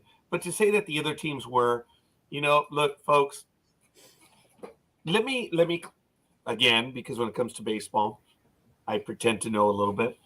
Folks, in the game, I've told you that everyone is watching what you do to get an advantage. They look at how lazy you are, how reactive. They're studying the game, and it goes to every level. They're watching the signs. If you're dumb enough for them to catch the signs, hey, that's your fault. Your signs weren't good enough. That's not cheating. That's trying to get every advantage that you get. So when a catcher is not disguising his calls when he's, down there, that's not cheating. Dude, if you're telling me what pitch it is by not doing a good job of covering up your signals, that's not cheating. That's stupid on you. I've been on the end where I was calling the pitches from the dugout, and I was using a combination of signals, voice, and where we were in the sequence. And I was pretty sly, and the other goddamn team caught one of the pitches on a 1-2 count. I called it and I signaled it, but do you know what gave it away? My catcher, like for instance, I'm over on the side, and if it's the third pitch, we'll just say it's the third signal I give. So this is fastball, this is curveball, this is slider, we'll say, okay? The count is 1-1. So I'm going to call the pitch, okay? There it is. I just gave it, and I'm going to continue doing whatever. Or I could say, he's in a green. Okay, if you looked very carefully, I called the green when I was doing the third signal because it was a third pitch. I gave an incorrect. I actually gave an old steal sign. But I used a combination of things. Well, my dumb catcher, the moment he got the signal, he turned his head, and the other team was watching that. So when I was being smart and signaling and the catcher turned his head, they knew the exact pitch that was coming because my own catcher gave it away. That's why you're supposed to wait till the guy is done giving the signals. Otherwise, you're going to give it away, and players are very quick on that. And this was, hey, I was like, holy shit, they got my signals. We had to change them up real quick. But that's not cheating. That's being smarter. And I got burned. I learned real quick. I had to change it up. I didn't get mad at the team. I got mad at me because I got mad at the dumbass catcher. Because the minute I gave the signal, whatever it was, he gave it away. And I was doing a combination of verbal and physical, and just verbal, where I would say, we are in a blue. The color is green. So I'm telling them location and pitch based on the words I'm using. I'm forgetting some of the signals, but you change it up. So they're like, oh my God, well, what's he doing? And sometimes they can catch it. Sometimes they can't. But, this idiot, I'm sorry, I went way off tangent. The guy's an idiot. He drew attention. And if you're trying to get the other guy's signals, that's not cheating. That's your fault for being a bad signal caller. Speedy, do you have any comments on that? And then Almighty? And then we can move on to another story. No comment at all. I'm sorry, am I boring you with that one because of the major sigh? No. Almighty? There's no, you covered it. I mean, everyone's looking for an advantage, and it just depends if it's within the rules. But if they're going to show you something, you're going to look. I mean, that's human nature. So you're right. So I mean, we always do it. We always look for an advantage, and that's just a way. And that's not just in sports. That's in life. I mean, at the workplace, in the schoolyard, in the classroom, you're always looking for that advantage to get that extra edge, because it means success. It might mean dollar bills. It might just be a pride issue, but it's human. If as long as it's within the rules, go for it. Okay. In baseball, what is the purpose of the pitch out? Because you've seen the runner. You either do the stutter step, or you think the signal came in, or you're deliberately setting up signals to fool them. Guys, it's part of the game. Now, Major League Baseball the pitch out is also used to catch the runner from stealing. I think he's going to steal on that pitch. So they throw it out so the catcher can fire it down to second base. And that's because they might have caught a signal, or they know this runner is thinking, okay, he's done his thing. On this, he usually steals on this count or this pitch. He's getting ready. Yeah. And if it's only ball 1 or 2, what the heck? Take a chance on it, see if you can catch him. But yeah, it's part of the strategy. I mean, it's part of the nuance of the game. Yeah.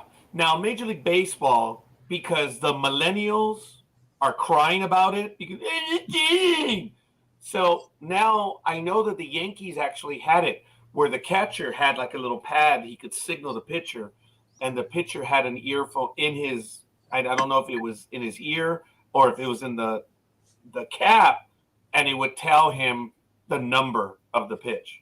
Are these the same millennials that find ways to find the cheat button or something in Madden? Are these the same ones that are whining that, or they find that they do the joystick a certain way that you can't tackle the running back, he can just keep.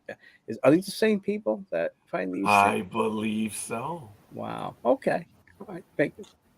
I'm just asking a question because they say that's cheating, but same thing in gaming. If you can find an advantage where, if I do this, there's a glitch and I can get away with it, and all that does is make the game unpopular because everybody wants to play with a glitch where they can't stop it. But anyway, same thing. You're looking for an advantage while you're gaming, and if you find it, you're going to use it, and you're going to share it. And before you know it, everybody's going to be doing it, and then there'll be a patch eventually. But anyway, I'm just saying. I guess my only comment is the same millennials that find ways to cheat. They're saying that's cheating. Anyway, go ahead, Roger. I'm sorry. Not at all. Stop saying I'm sorry. Go ahead, Speedy. Now that I think about it, I do have a comment, because when I was little and I started watching baseball. What was that, 2 weeks ago? No. Back in the 80s and 90s, okay? All right? He saw it. Sorry, Speedy. 80s and 90s. 80s and 90s, okay? Wow, I heard that hum. Ooh. Well, no, when I was little, I would see the guy we talked about earlier, Dusty Baker, I started seeing him do this and this, and I was like, what am I watching here? Guy touching his face, touching his shirt, and I'm like, okay. But then I realized as I got older, baseball signals. And, of course, too, my mom, when I was like 7 years old, that was when she came home from work one time, and I'm watching the Giants. They were playing the Padres, and the catcher goes down, and he starts making hand signals with his legs open, and my mom goes, "Oh my God, what's this?" And I was like, it's part of the game. It's a signal to the pitcher. That way, the other team doesn't catch him. Because at first she thought it was something inappropriate. Yeah. It just dawned on me that my mama, I know she was a baseball fan, but I really know she was a baseball fan because in church I did something one time, and from the other side she looked over and she says, "I'm gonna beat your ass," or whatever. I just made it up. But how many times did our mama signal us from a distance? My mama was good at like. Oh my God! I was just thinking about that. I'm sorry, folks. That's why one of the members at my church, she comes to church, and she always carries an extra chocolate in her purse. I mean, her daughter doesn't really do anything because, girls are smarter, but her son is like, "I'm going to do this, I'm going to do that," and his mom's like, "Do you want the chocolate? Remember, I have my chocolate in my purse." He's like, "Nope, I'll behave." I'm like, "Why can't you just do everything the first time when your mom tells you to?" He's like, I don't know. I'm like, "Yeah, you don't know, because what, you were going to say you thought it was funny the first time?" "Yeah." Oh, it's always funny until someone gets hurt. Folks, forgive me. I somehow lost my iWatch cover. I don't know how it happened. I got to find it real quick. Sorry. That's what she said. Flashlight moment. He needs a flashlight. I know. I'm so sorry. It's funny. I had my phone. All of a sudden, the cover, and I don't want to. See if you can borrow your daughter's tweezers.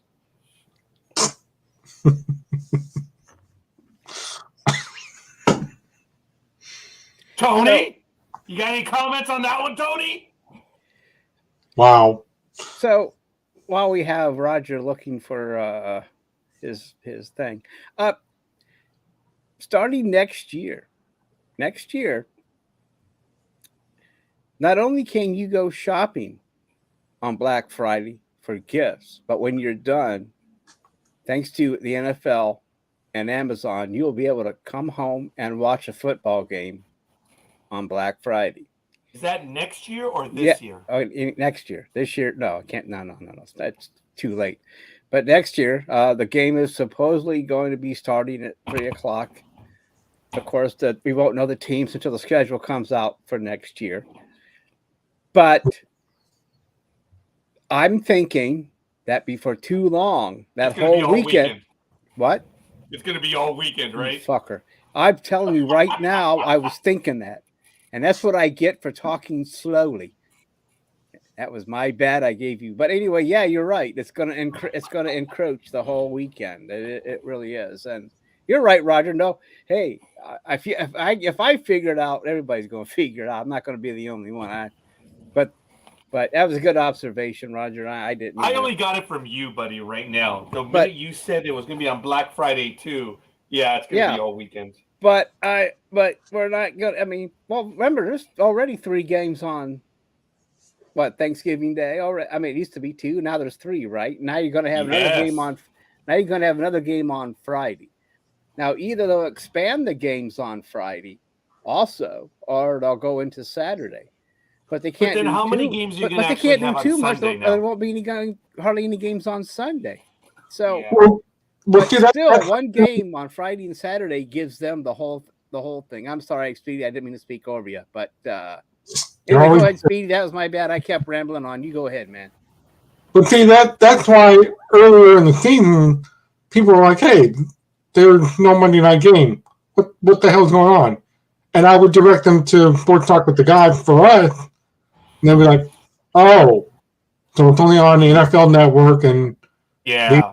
I'm like, "Yeah, that's why you don't actually see a Monday Night Football game on your television anymore, because Amazon and everybody else wants it on the app." And even last night, I mean,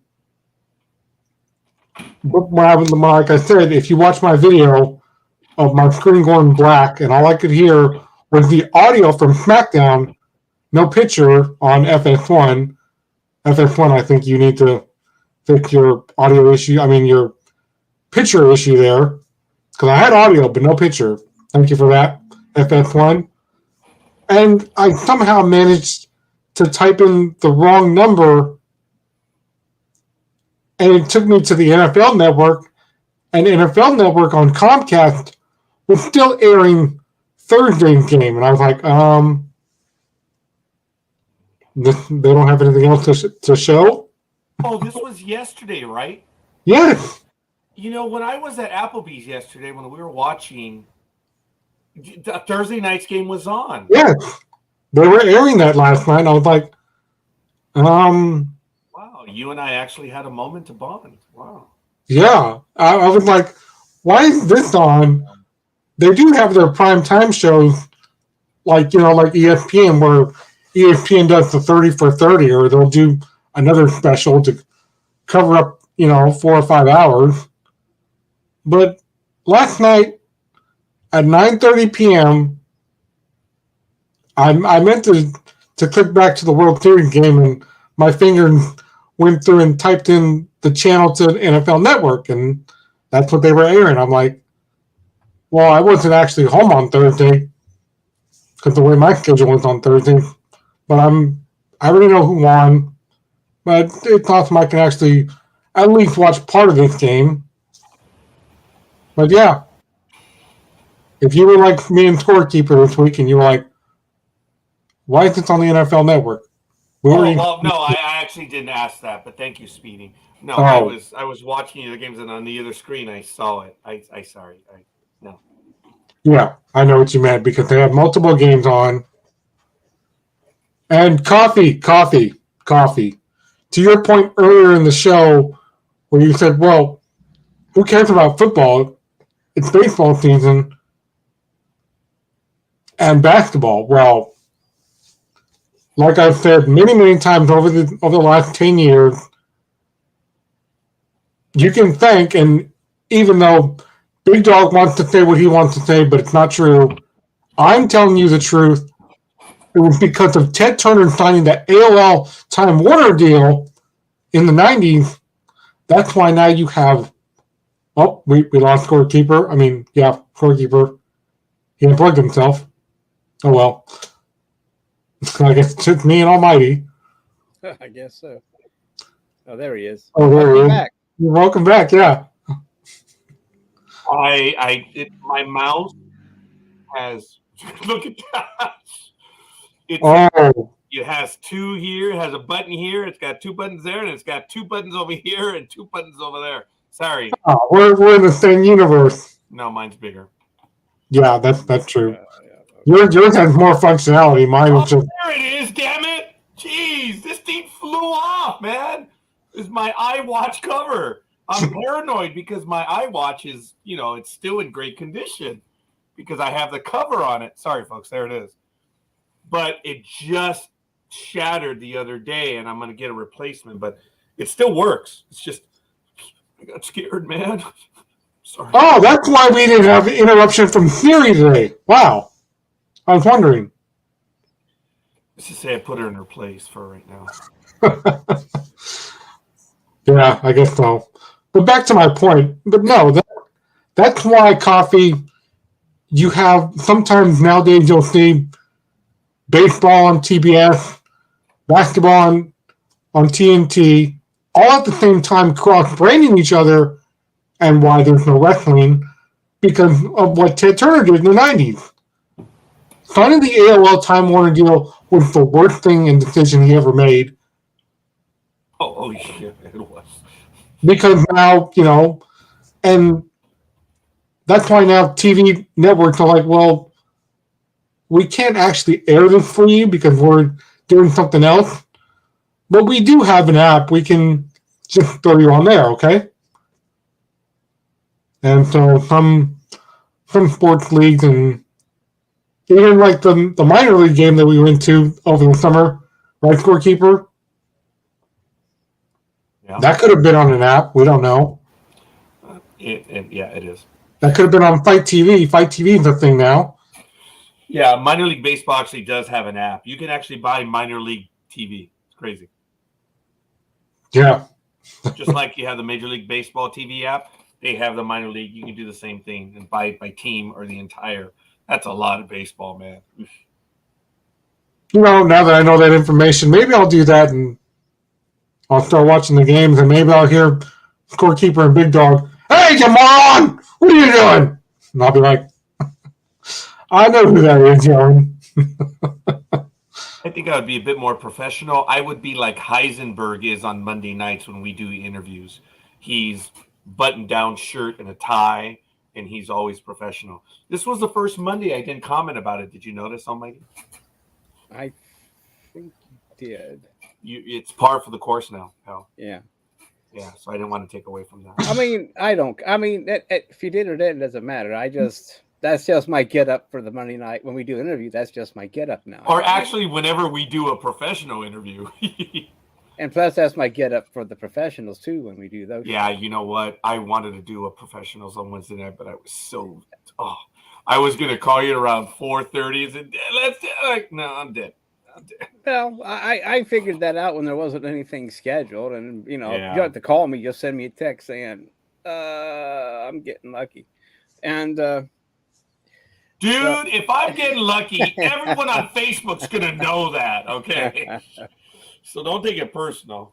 No, I mean, I know things happen. So when I didn't see it, when I saw, okay, it's not scheduled, and I guess we'll do it another day. We'll just do it another day, and that's no big deal. And next year, the Big Ten will keep the divisions as is for next year. Right. They will not make any changes until the other two teams from California join, and I can't. USC and UCLA. Right? Then what? That's in 2024. Yeah, and then they will discuss they will probably discuss reconfiguring the divisions or however they're going to work that. But 2023 will be no change, and I'll do it. But I don't know. I'm thinking maybe 4 divisions, and then they can have an expanded playoff to get more money. They already have signed a $7 billion deal between Fox and a few other networks to show their games starting this year. So they have big money coming in because of probably the expansion that they're going through. And that's why teams are probably jumping ship because of the TV deals. But there's a lot, as we know, college sports is big money. So I'm just let you know, if you're into the Big Ten, that your division the way the divisions are set up is safe or unsafe, because sometimes depends how much power is in one or the other, but nothing's going to happen till 2024. So we'll see how that works out. I just thought I'd throw that in real quick since we haven't covered anything college in a while. So I thought we'd keep people on their toes with that. Yeah, thank you, Coffee. We see that in the chat room. Coffee was referring to what you mentioned, Almighty, earlier about glitches. Yeah, I wish, Microsoft and Sony would have never started sticking their hands on the games from the actual network, because they can do that now. Because there are some games, like there's that hunting game I told you guys about that I bought over the summer. Duck Hunt? No, Call of the Wild. Because a guy on Facebook, he posted a picture on the Call of the Wild Facebook page with Lady Legend. She's a YouTuber. And he's like, look how close I got to this lion. And the lion in the game is just standing there going, hey, what's up, buddy? And we're all like, no, that's a glitch, because in the actual game, and in real life, if you got that close to a lion, he would eat you alive. I'm like, I'm surprised you were able to get this picture with the lion, with your gun standing there. This looks like a NES game. Oh, that brings back memories. Oh man, Yeah, That's why I was being a dick to you right now, Speedy, when you said of the hunt game. Oh, Duck Hunt? I'm sorry. But yeah, Coffee said in the chat, he said, baseball is boring, Scorekeeper.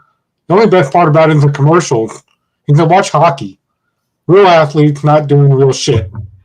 Whatever that means. I'm not prepared to argue with him because I've gotten to know Coffee over the last 10, Yeah. 15 years. And all I can say is, dude, I get it. I know. You need a hug. I'm not that guy, though, dude. So just go ahead and try to find someone else. He's being argumentative. He wants to fight. He's smarter than I am because he knows that if you fight, you get to make up and do all that stuff. But I'm not that guy. So, Coffee, good for you. I know you need a hug, pal. I'm just not that guy. So, it's all right. And Almighty, also to your point earlier about Black Friday, I'm trying to think about this with Anthony Gonzalez, my good brother, up in Pittsburgh, because I think I might have to go down there the day before Thanksgiving, and here's why. All the retailers, all of them, even Almighty's Best Buy store, Target was the first one to do it last year. Everyone has decided to go old school and be like the old days where no one was open on the holidays anymore. Nah. Not even to open the store just for 5 hours. I mean, that's what GameStop does, but even GameStop might not be open. On Thanksgiving, everyone's like, we're shutting down, we're shutting down. We're basically going to go back to the 80s where everyone can be home with their families. I'm like, well, that's good. Okay. I know I won't be working on Thanksgiving. Let me tell you guys, that would really be awesome because I know that Walmart, oh no, not Walmart, Costco and Target, they're closed on Thanksgiving. Folks, hey, look, I remember when I worked at Carl's Jr. on Thanksgiving, we were open till 3 o'clock. And then, they closed us early at fast food restaurants so we could go home and be with our families. And we were closed Christmas Day. At least we were closed one full day. Even then, that's changed. People go out and spend money. Look, I'm against it, Speedy. I want the day out to be with the family. But, dude, when there's money to make, what are you going to do? Yeah, it is about money, but on a holiday, it shouldn't be about money. It should be about it should be about the people you love and care about, which is why my parents were so pissed, and my sisters were like, and this would be a thing like the first 3.5 years before my mom died. My mom would be like, because I would be working at Safeway, and they'd be like, Matt, you have a call on line 1? Matt, line 1? And I would pick up the phone, and of course, are you coming home yet? No, I'm the guy in charge. I've got to stay here and close the store. Because Safeway, they close at 6:30. But you don't actually get out of the store until 7:30 because that's how retail works. Oh, yeah. So it takes you an hour to do everything. But this year, well, like I said, Target was the first last year. It was so amazing last year to see all the Target stores closed. And now everybody else can jump on board. Yeah, I think we need to go back to the 80s, and we don't need to make money on Thanksgiving, especially Scorekeeper Walmart, because on Black Friday of 2005, remember, I mentioned it on my original show, the Sports Opinion Show. I remember. I might be on the air and I might not be because I'm getting up super early to go buy a damn flat screen TV. Oh, and my dad was like, God, I actually remember that. My dad goes, you're getting up early just to do Black Friday for a flat screen TV. I'm like, well, the one you and Mom had isn't going out. I mean, if you look on my Facebook page, you two, these two guys, and maybe everybody else in the chat room knows too. Remember those big, long, heavy TVs that I don't know what they were made of, but they were damn heavy and they were super long. Ours was like a 25-inch with the damn bunny rabbit ears. And one day I was actually, Speedy, they were called rabbit ears. They were never called bunny rabbit ears. But that's okay, Speedy. Please see it through. I'm going to see it through. And one day I came home and I turned the knob and the TV never came on. And I was like, okay, let me, because I've got a hammer here and I've got a hammer in my living room. So I'm like, because that's what I used to do to fix it when we were kids. I would just hammer it or fix the rabbit ears. Or Scorekeeper called them bunny ears. Bullshit! No, you were the one. I never said bunny ears. Anyways, I'm seeing it through. But yeah, I was like, it's not turning on. I was like, well, this TV's crap anyways. So I had one of my neighbors help me carry it because it's a 25-inch box TV. And we carried it downstairs, and thank God we have an elevator here. And I threw it in our dumpster. Of course, the apartment managers at the time weren't too happy with me, and I was like, well, what would you do if your TV went out? Especially if it's from the 70s. I mean, I do have the VCR, the original one, still hooked up. But yeah, so 2005, I'm like, I'm getting up early, going to Walmart. My dad's like, how much are you paying for this TV? I'm like, it's only $230. My dad's catchphrase was, only. Have you guys ever did that with your kids? Come on, All the time. Because we always. That I have here, my daughter went crazy buying that stuff. Well, because me and my brothers and my sisters, we always thought, oh, we get things for free. And then my grandma explained it to me, no, grandson. You think money grows on trees. Well, yeah, that's how mom and dad are buying this stuff. No, they're working so you can have it. That's where money comes from their jobs. I'm like, oh. So when my dad told me that, I'm like, here we go. He's like, $230 doesn't actually mean $230 just for a damn sale. I'm like, but Dad, it's going to be great. I'm going to enjoy this flat screen TV for years. And my sisters were like, you're crazy. My brothers too, well, I am. Remember, I'm the cop guy in the family, the wrestling guy, all that crazy stuff. So I am legitimately crazy. I got up at 4:30 that morning just to be number 3 in line. And like I said, this was 2005, and no, actually it was 2007. It was 2007. It was 2007. I'm the 3rd guy in line. This black guy comes running up to the door, and he's going, let me in right now. And I'm like, this guy's out of his mind. Because the local Walmart, which is down the road from me here, if you come in San Leandro, I know you and Big Dog told me, well, we got off at the David Street exit. Is that near you? I'm like, well, yeah, I could give you a whole bunch of directions, but, that's a long way. Because where you guys were at, the David Street exit, if you would have went east, would have taken you into the Walmart shopping center where they have Ross and all the other stores, Burlington's there. Hawaiian barbecue, you could have got that for lunch on the way to San Francisco, but that's besides the point. But yeah, that's where the Walmart is. The David Street Shopping Center. Because that's the exit you guys got off, and I was like, no, you guys get back on the freeway. I'll meet you at APW. That was our first in-person meeting. So yeah, this guy came in, and if you come to San Leandro, and if you go to that Walmart on David Street, I'm telling you right now, there's a little police substation because the guy was wondering, oh my God, how did all the cops get here so fast?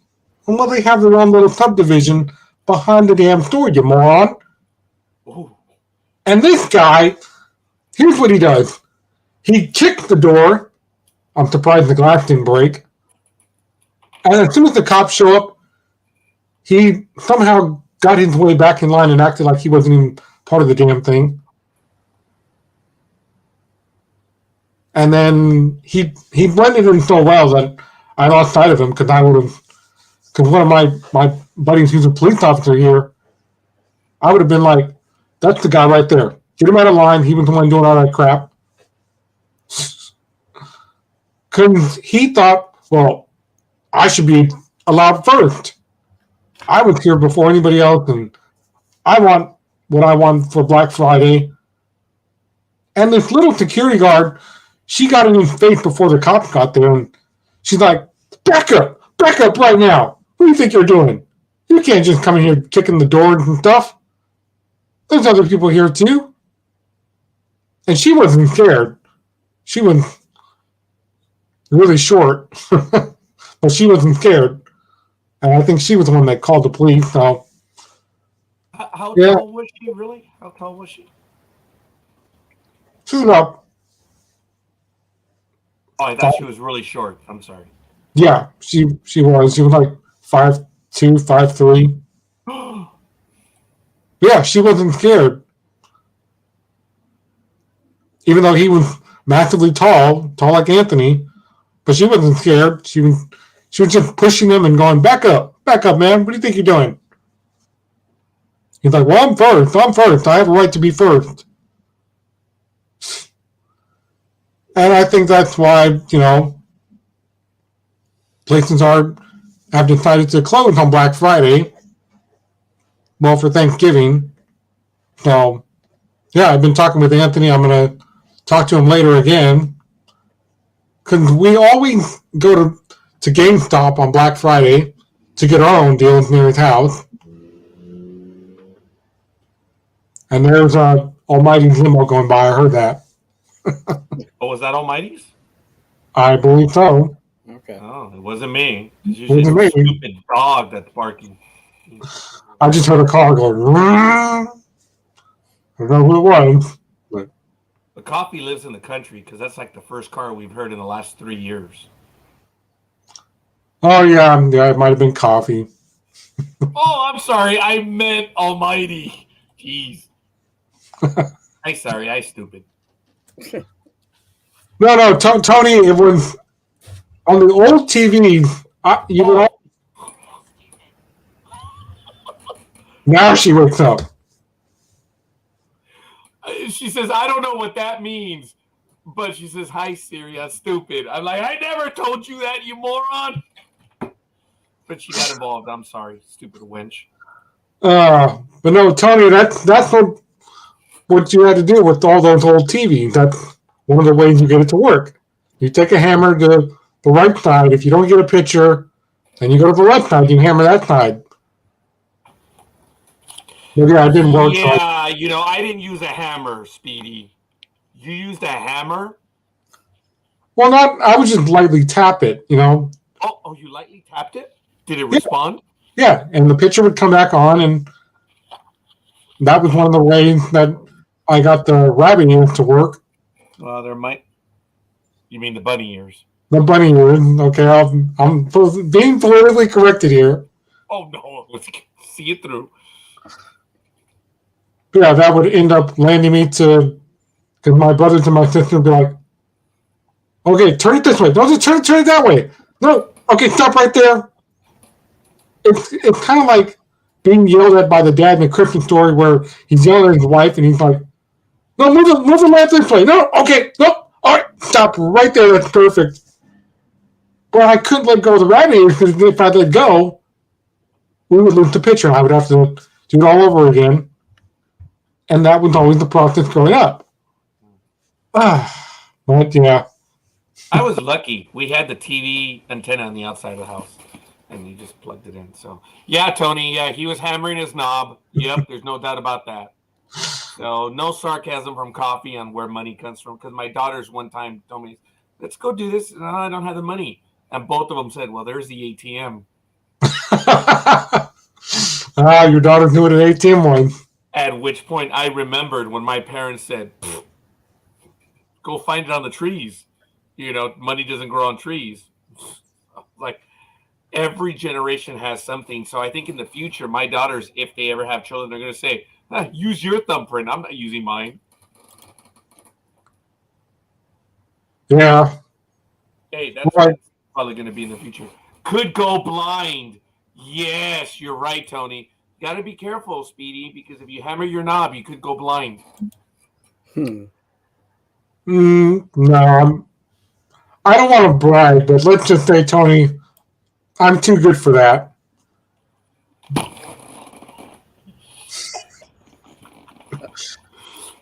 Okay. Tony, I invite you to go for the kill. Please, Tony, go for the kill on that one. Or Almighty, weapons free. All hands weapon free. Tony's losing his mind on that one. Oh, my God. It's like the moment in the war movie, where the trap has been set and everyone is like ready to wow, shit, there they are. All hands, weapons free, fire. If you guys want to watch a funny movie or a cool movie, go watch Battleship. It's actually fun, folks. Go ahead, Speedy. We're down to about 13, 14 minutes, folks. Yeah, we got 13 minutes left, and Yeah, we didn't forget about that, Almighty. Apparently with 13 minutes left, yeah, we did. Come on, Tony, go for the kill, brother. Weapons free. All fire. No, when Tony said that, when he said you could go blind, no, that was my brothers. My brothers, being little kids, they had the mentality of, well, if I don't get really, really close to the TV, my favorite cartoons are going to go away. And I'm like, get your butts back. You don't need to be that close to the TV.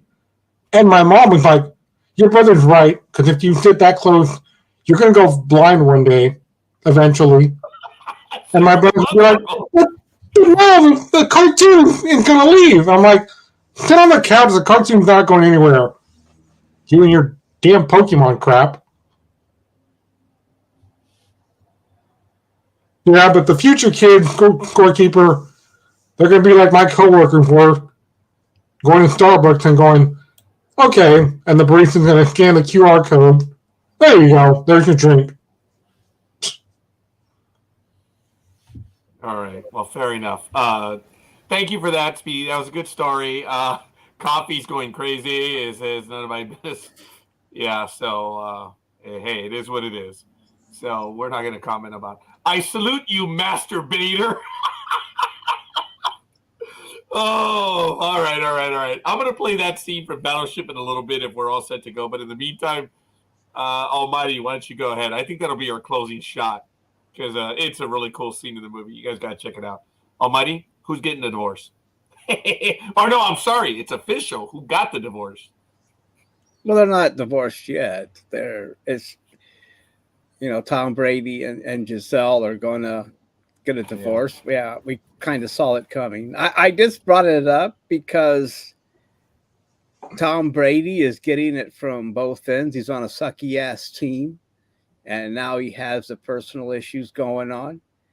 And sometimes it's hard to watch the old warrior in the state that he's in now. But I watched Thursday's game, and he had no chance out there. He was getting harassed all fucking night from the Ravens. And the Buccaneers defense couldn't stop the Ravens. That whole team is in a mess right now, and Tom Brady is we all go through personal issues. It's not an excuse, but it's just it's hard to see the old warrior. I mean, it depends how you feel about Tom Brady, I guess. But Tom Brady, what? According to Sports Illustrated, Giselle said, there's no animosity. We didn't have an argument or a fight like other couples do. That's what she said. She also said, no, we work things out amicably, and this is what we're doing, and we're separating. I'm But like, that still doesn't mean it hurts. I mean, you could be all of that, but still, you're not. I don't know how Tom Brady feels. I mean, I really don't. I mean, he could maybe that's why he went to Kraft's wedding to get tips on the best massage parlors. I don't know, because he was there all night. I mean, that's the thing too, is Brady went to the wedding and didn't come back Saturday for the walkthrough or anything. He just stayed up there, and like he missed 11 days during training camp, and they think that might be kind of divisive to the team, but I don't know. I don't know locker room. I mean, I think when it comes to people, when they do commentary, they grasp at anything they can get their hands on. But it's just that Tampa Bay's not that good. I mean, even if it just doesn't matter, Brady still needs the protection, and it's just that anyway. It's just our TMZ portion of the show. yeah, because I'm not really sure, but she made a statement too, saying, she's gonna be rich.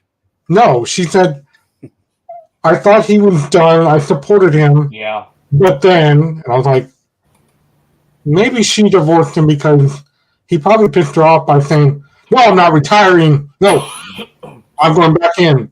And that's when he signed with the Bucks. And because she probably thought, well, he's not going to play anymore. He can be home all the time now. Yeah. Well, you're probably right. You're right. You're probably right about that, Speedy. I mean, it seemed like he was out, and just when she thought he was out, they dragged him back in. Hi, Double D. Double D. Our picks are on the website. Please join us on your picks. We need your football picks, Double D. Yeah, we need them.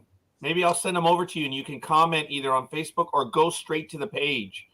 But we'd love it when you play with us, Double D. Yeah, I said it. I know I'm being rude, Double D. I respect you more than that, but I thought it was fun. I could get away with it. No. Well, and We love it when you play with us. You make a perfect point there, Scorekeeper. Oh, I do? Yeah. Oh, please see it through now. Yeah, please. You started it. So now I have to see it through because what you mentioned it. No. Like, I'm sorry. Just go. See, ladies, this is why I'm saying what I'm saying.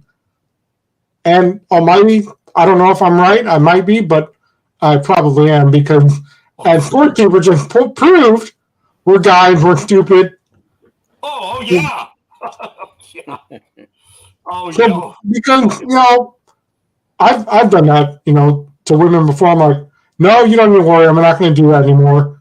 But then what do us guys do? Oh, I changed my mind. I'm going to do it after all. What? Oh, wait a minute, Speedy. That presupposes that we think it through. No, we don't. No. If we thought it through, we wouldn't. Right. That's a whole different conversation. I know. That's why I always say, on behalf of men, us guys are stupid. Yeah. No doubt about it. That's no doubt. That's like my junior high buddy who actually forgot or claimed that he forgot his own girlfriend's birthday in middle school. Which led some of us to sneak him across the street because in Newark, California, one of these days you guys got to come down here for a big-time wrestling show in Newark, and I will show you one of the many schools I went to. I'm serious. Newark Memorial, well, actually, you can look up online, too. On Google Maps, it will tell you and show you the pictures that Newark Memorial is actually across the street from a mall. That's how we snuck him across the street. I gave him some money. I'm like, go get her some roses, get her a card, and get her a nice present. And then we snuck him back onto campus, and she was happy, and they worked things out. Yeah. I can't. No, I'm not going to do that. He's like, I don't know how I forgot her birthday. I'm like, to sneak him off campus, did you have a tunnel to the mall? Oh, you know You what? had to I'm go there. slightly offended, Walter White, Senior Heisenberg. But let me tell you, Coffee, Double D's in the chat room. Where the hell are you, Coffee? Now, Double D, just before you arrived, we were talking about the divorce between Goat and Giselle Bunchen. And then Coffee, had he known you were about to show up, he would not have said this. But Coffee did say she should give me a try. German kids having fun in Germany. Oh, yeah, that'd be funny. Come on, Coffee. What's going on? Oh, yes, Coffee, yes. He's in here paying attention, but it is Well, what it is. I do have two more quick stories, and we'll end with this because one of them pertains to what Scorekeeper does sometimes. We don't want to know that story. Oh, you're going to hear it. Oh, Triple H has done a lot since taking the helm at WWE, creating new titles, bringing new talent. Almost everything is new. And he plans to cut down on pay-per-views. Because, again, Triple H thinks that talent should be able to have more time with their families, like we've been talking about. Oh, okay. So I'm like, well, that'll be good. Because under Vince, when Vince was there, we need a pay-per-view every single week, every single day. Oh, even on Saturdays. Let's go to Saudi Arabia on Saturday night for a pay-per-view. But Triple H is like, no, we're probably going to have only like 5 pay-per-views a year. I mean, that's what AEW does. They're not having one until Full Gear in February. wow, such language. I can't believe she said WWE. Wow, Double D, I want to thank you. That one gave me one. I'm tingling now.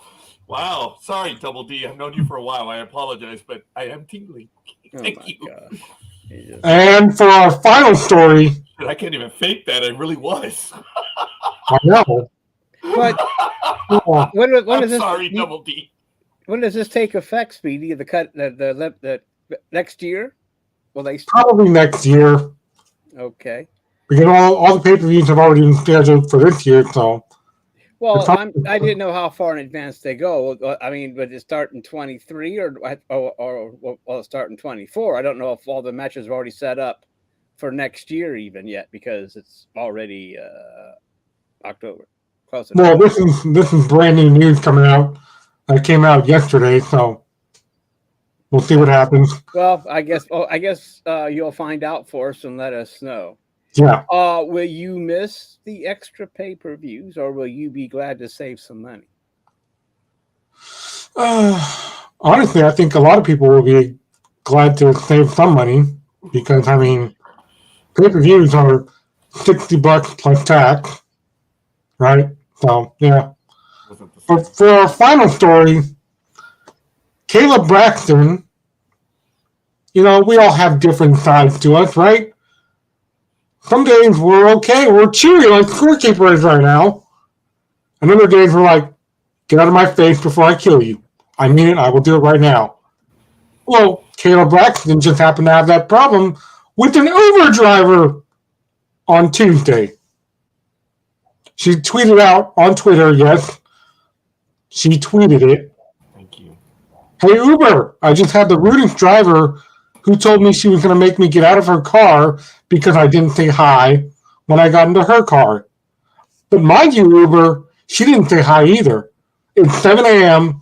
I have been up since 3 a.m. to catch a flight. And you guys know this, that my preferences on my phone are set to quiet when I get in an Uber. But right now, I am livid. Wow. The Uber driver said that. At that hour of the morning, I'm shocked if my passengers say anything to me. And if they say hi, I'm like, oh, hi, morning. But let me think. They're getting in my car. They're going to pay me. And I'm pissed because they didn't say hi.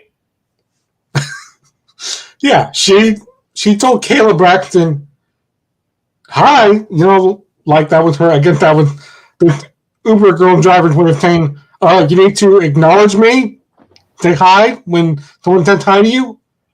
I see how it is. Get out of my car. They acknowledged me when they said yes to the ride.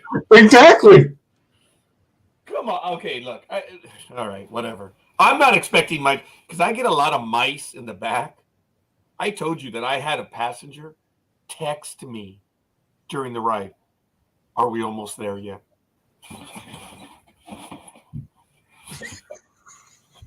Did you just text me? And then they texted again saying yes.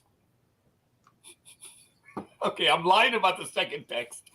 But the first text they really did, and I'm like, oh my God. I mean, for them to actually say something to me is just, yeah, I'm not expecting it. And it's okay. I mean, come on, it's too early in the morning. Do you know who will say hi? Is the people that are going to work, believe it or not. It doesn't matter. They just want to get to work. And they're very polite. People, if they're going somewhere, they're like, fuck you, you're working, I'm not. Sorry. So I don't get highs out of them. I know when people are traveling, I don't get highs out of them because they're already going somewhere. Bastard. So check this out. That's not the end of it. Here's the end of it. Of course not. Triple H and WWE have personally let Uber know, please, Uber, don't send her anymore. Oh, well, that's the driver. She's rude. All you have to do is give them a grade of 3 or less. If you give them a 3 or less, they'll never, pardon the pun, hook up again.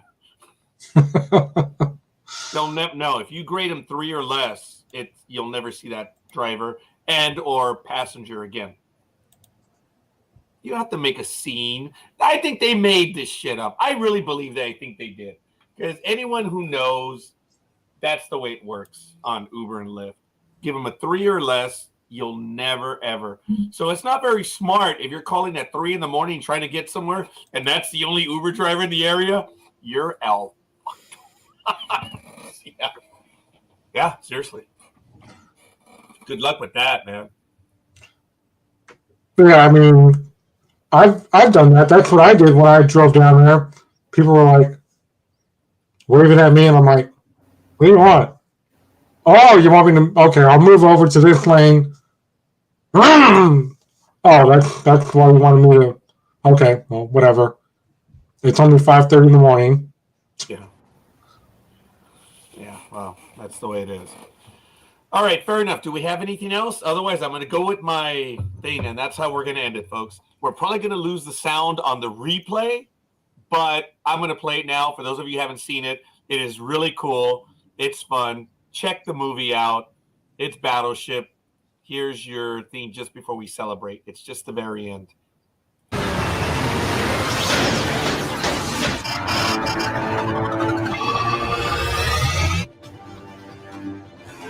Drop port anchor. What? Drop it now!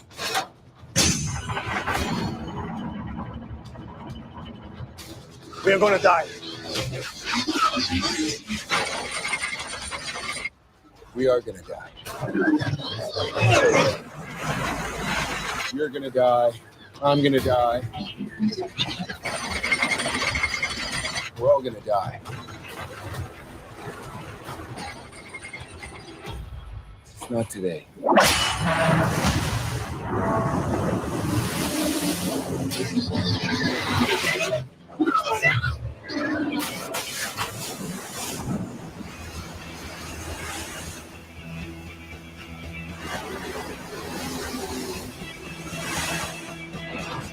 Let's drop some lead on those motherfuckers.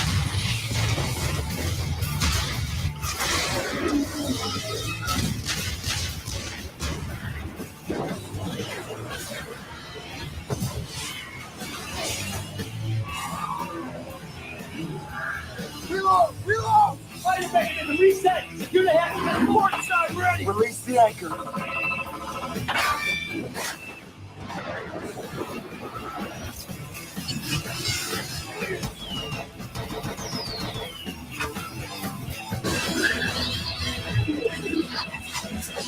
Incoming! Incoming!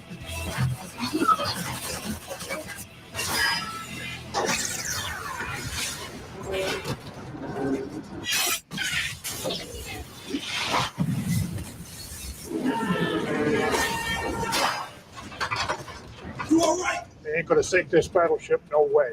Hit it!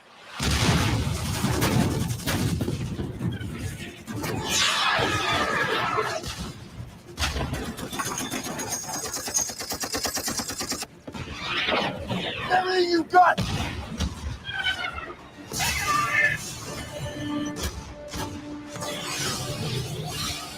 Woo!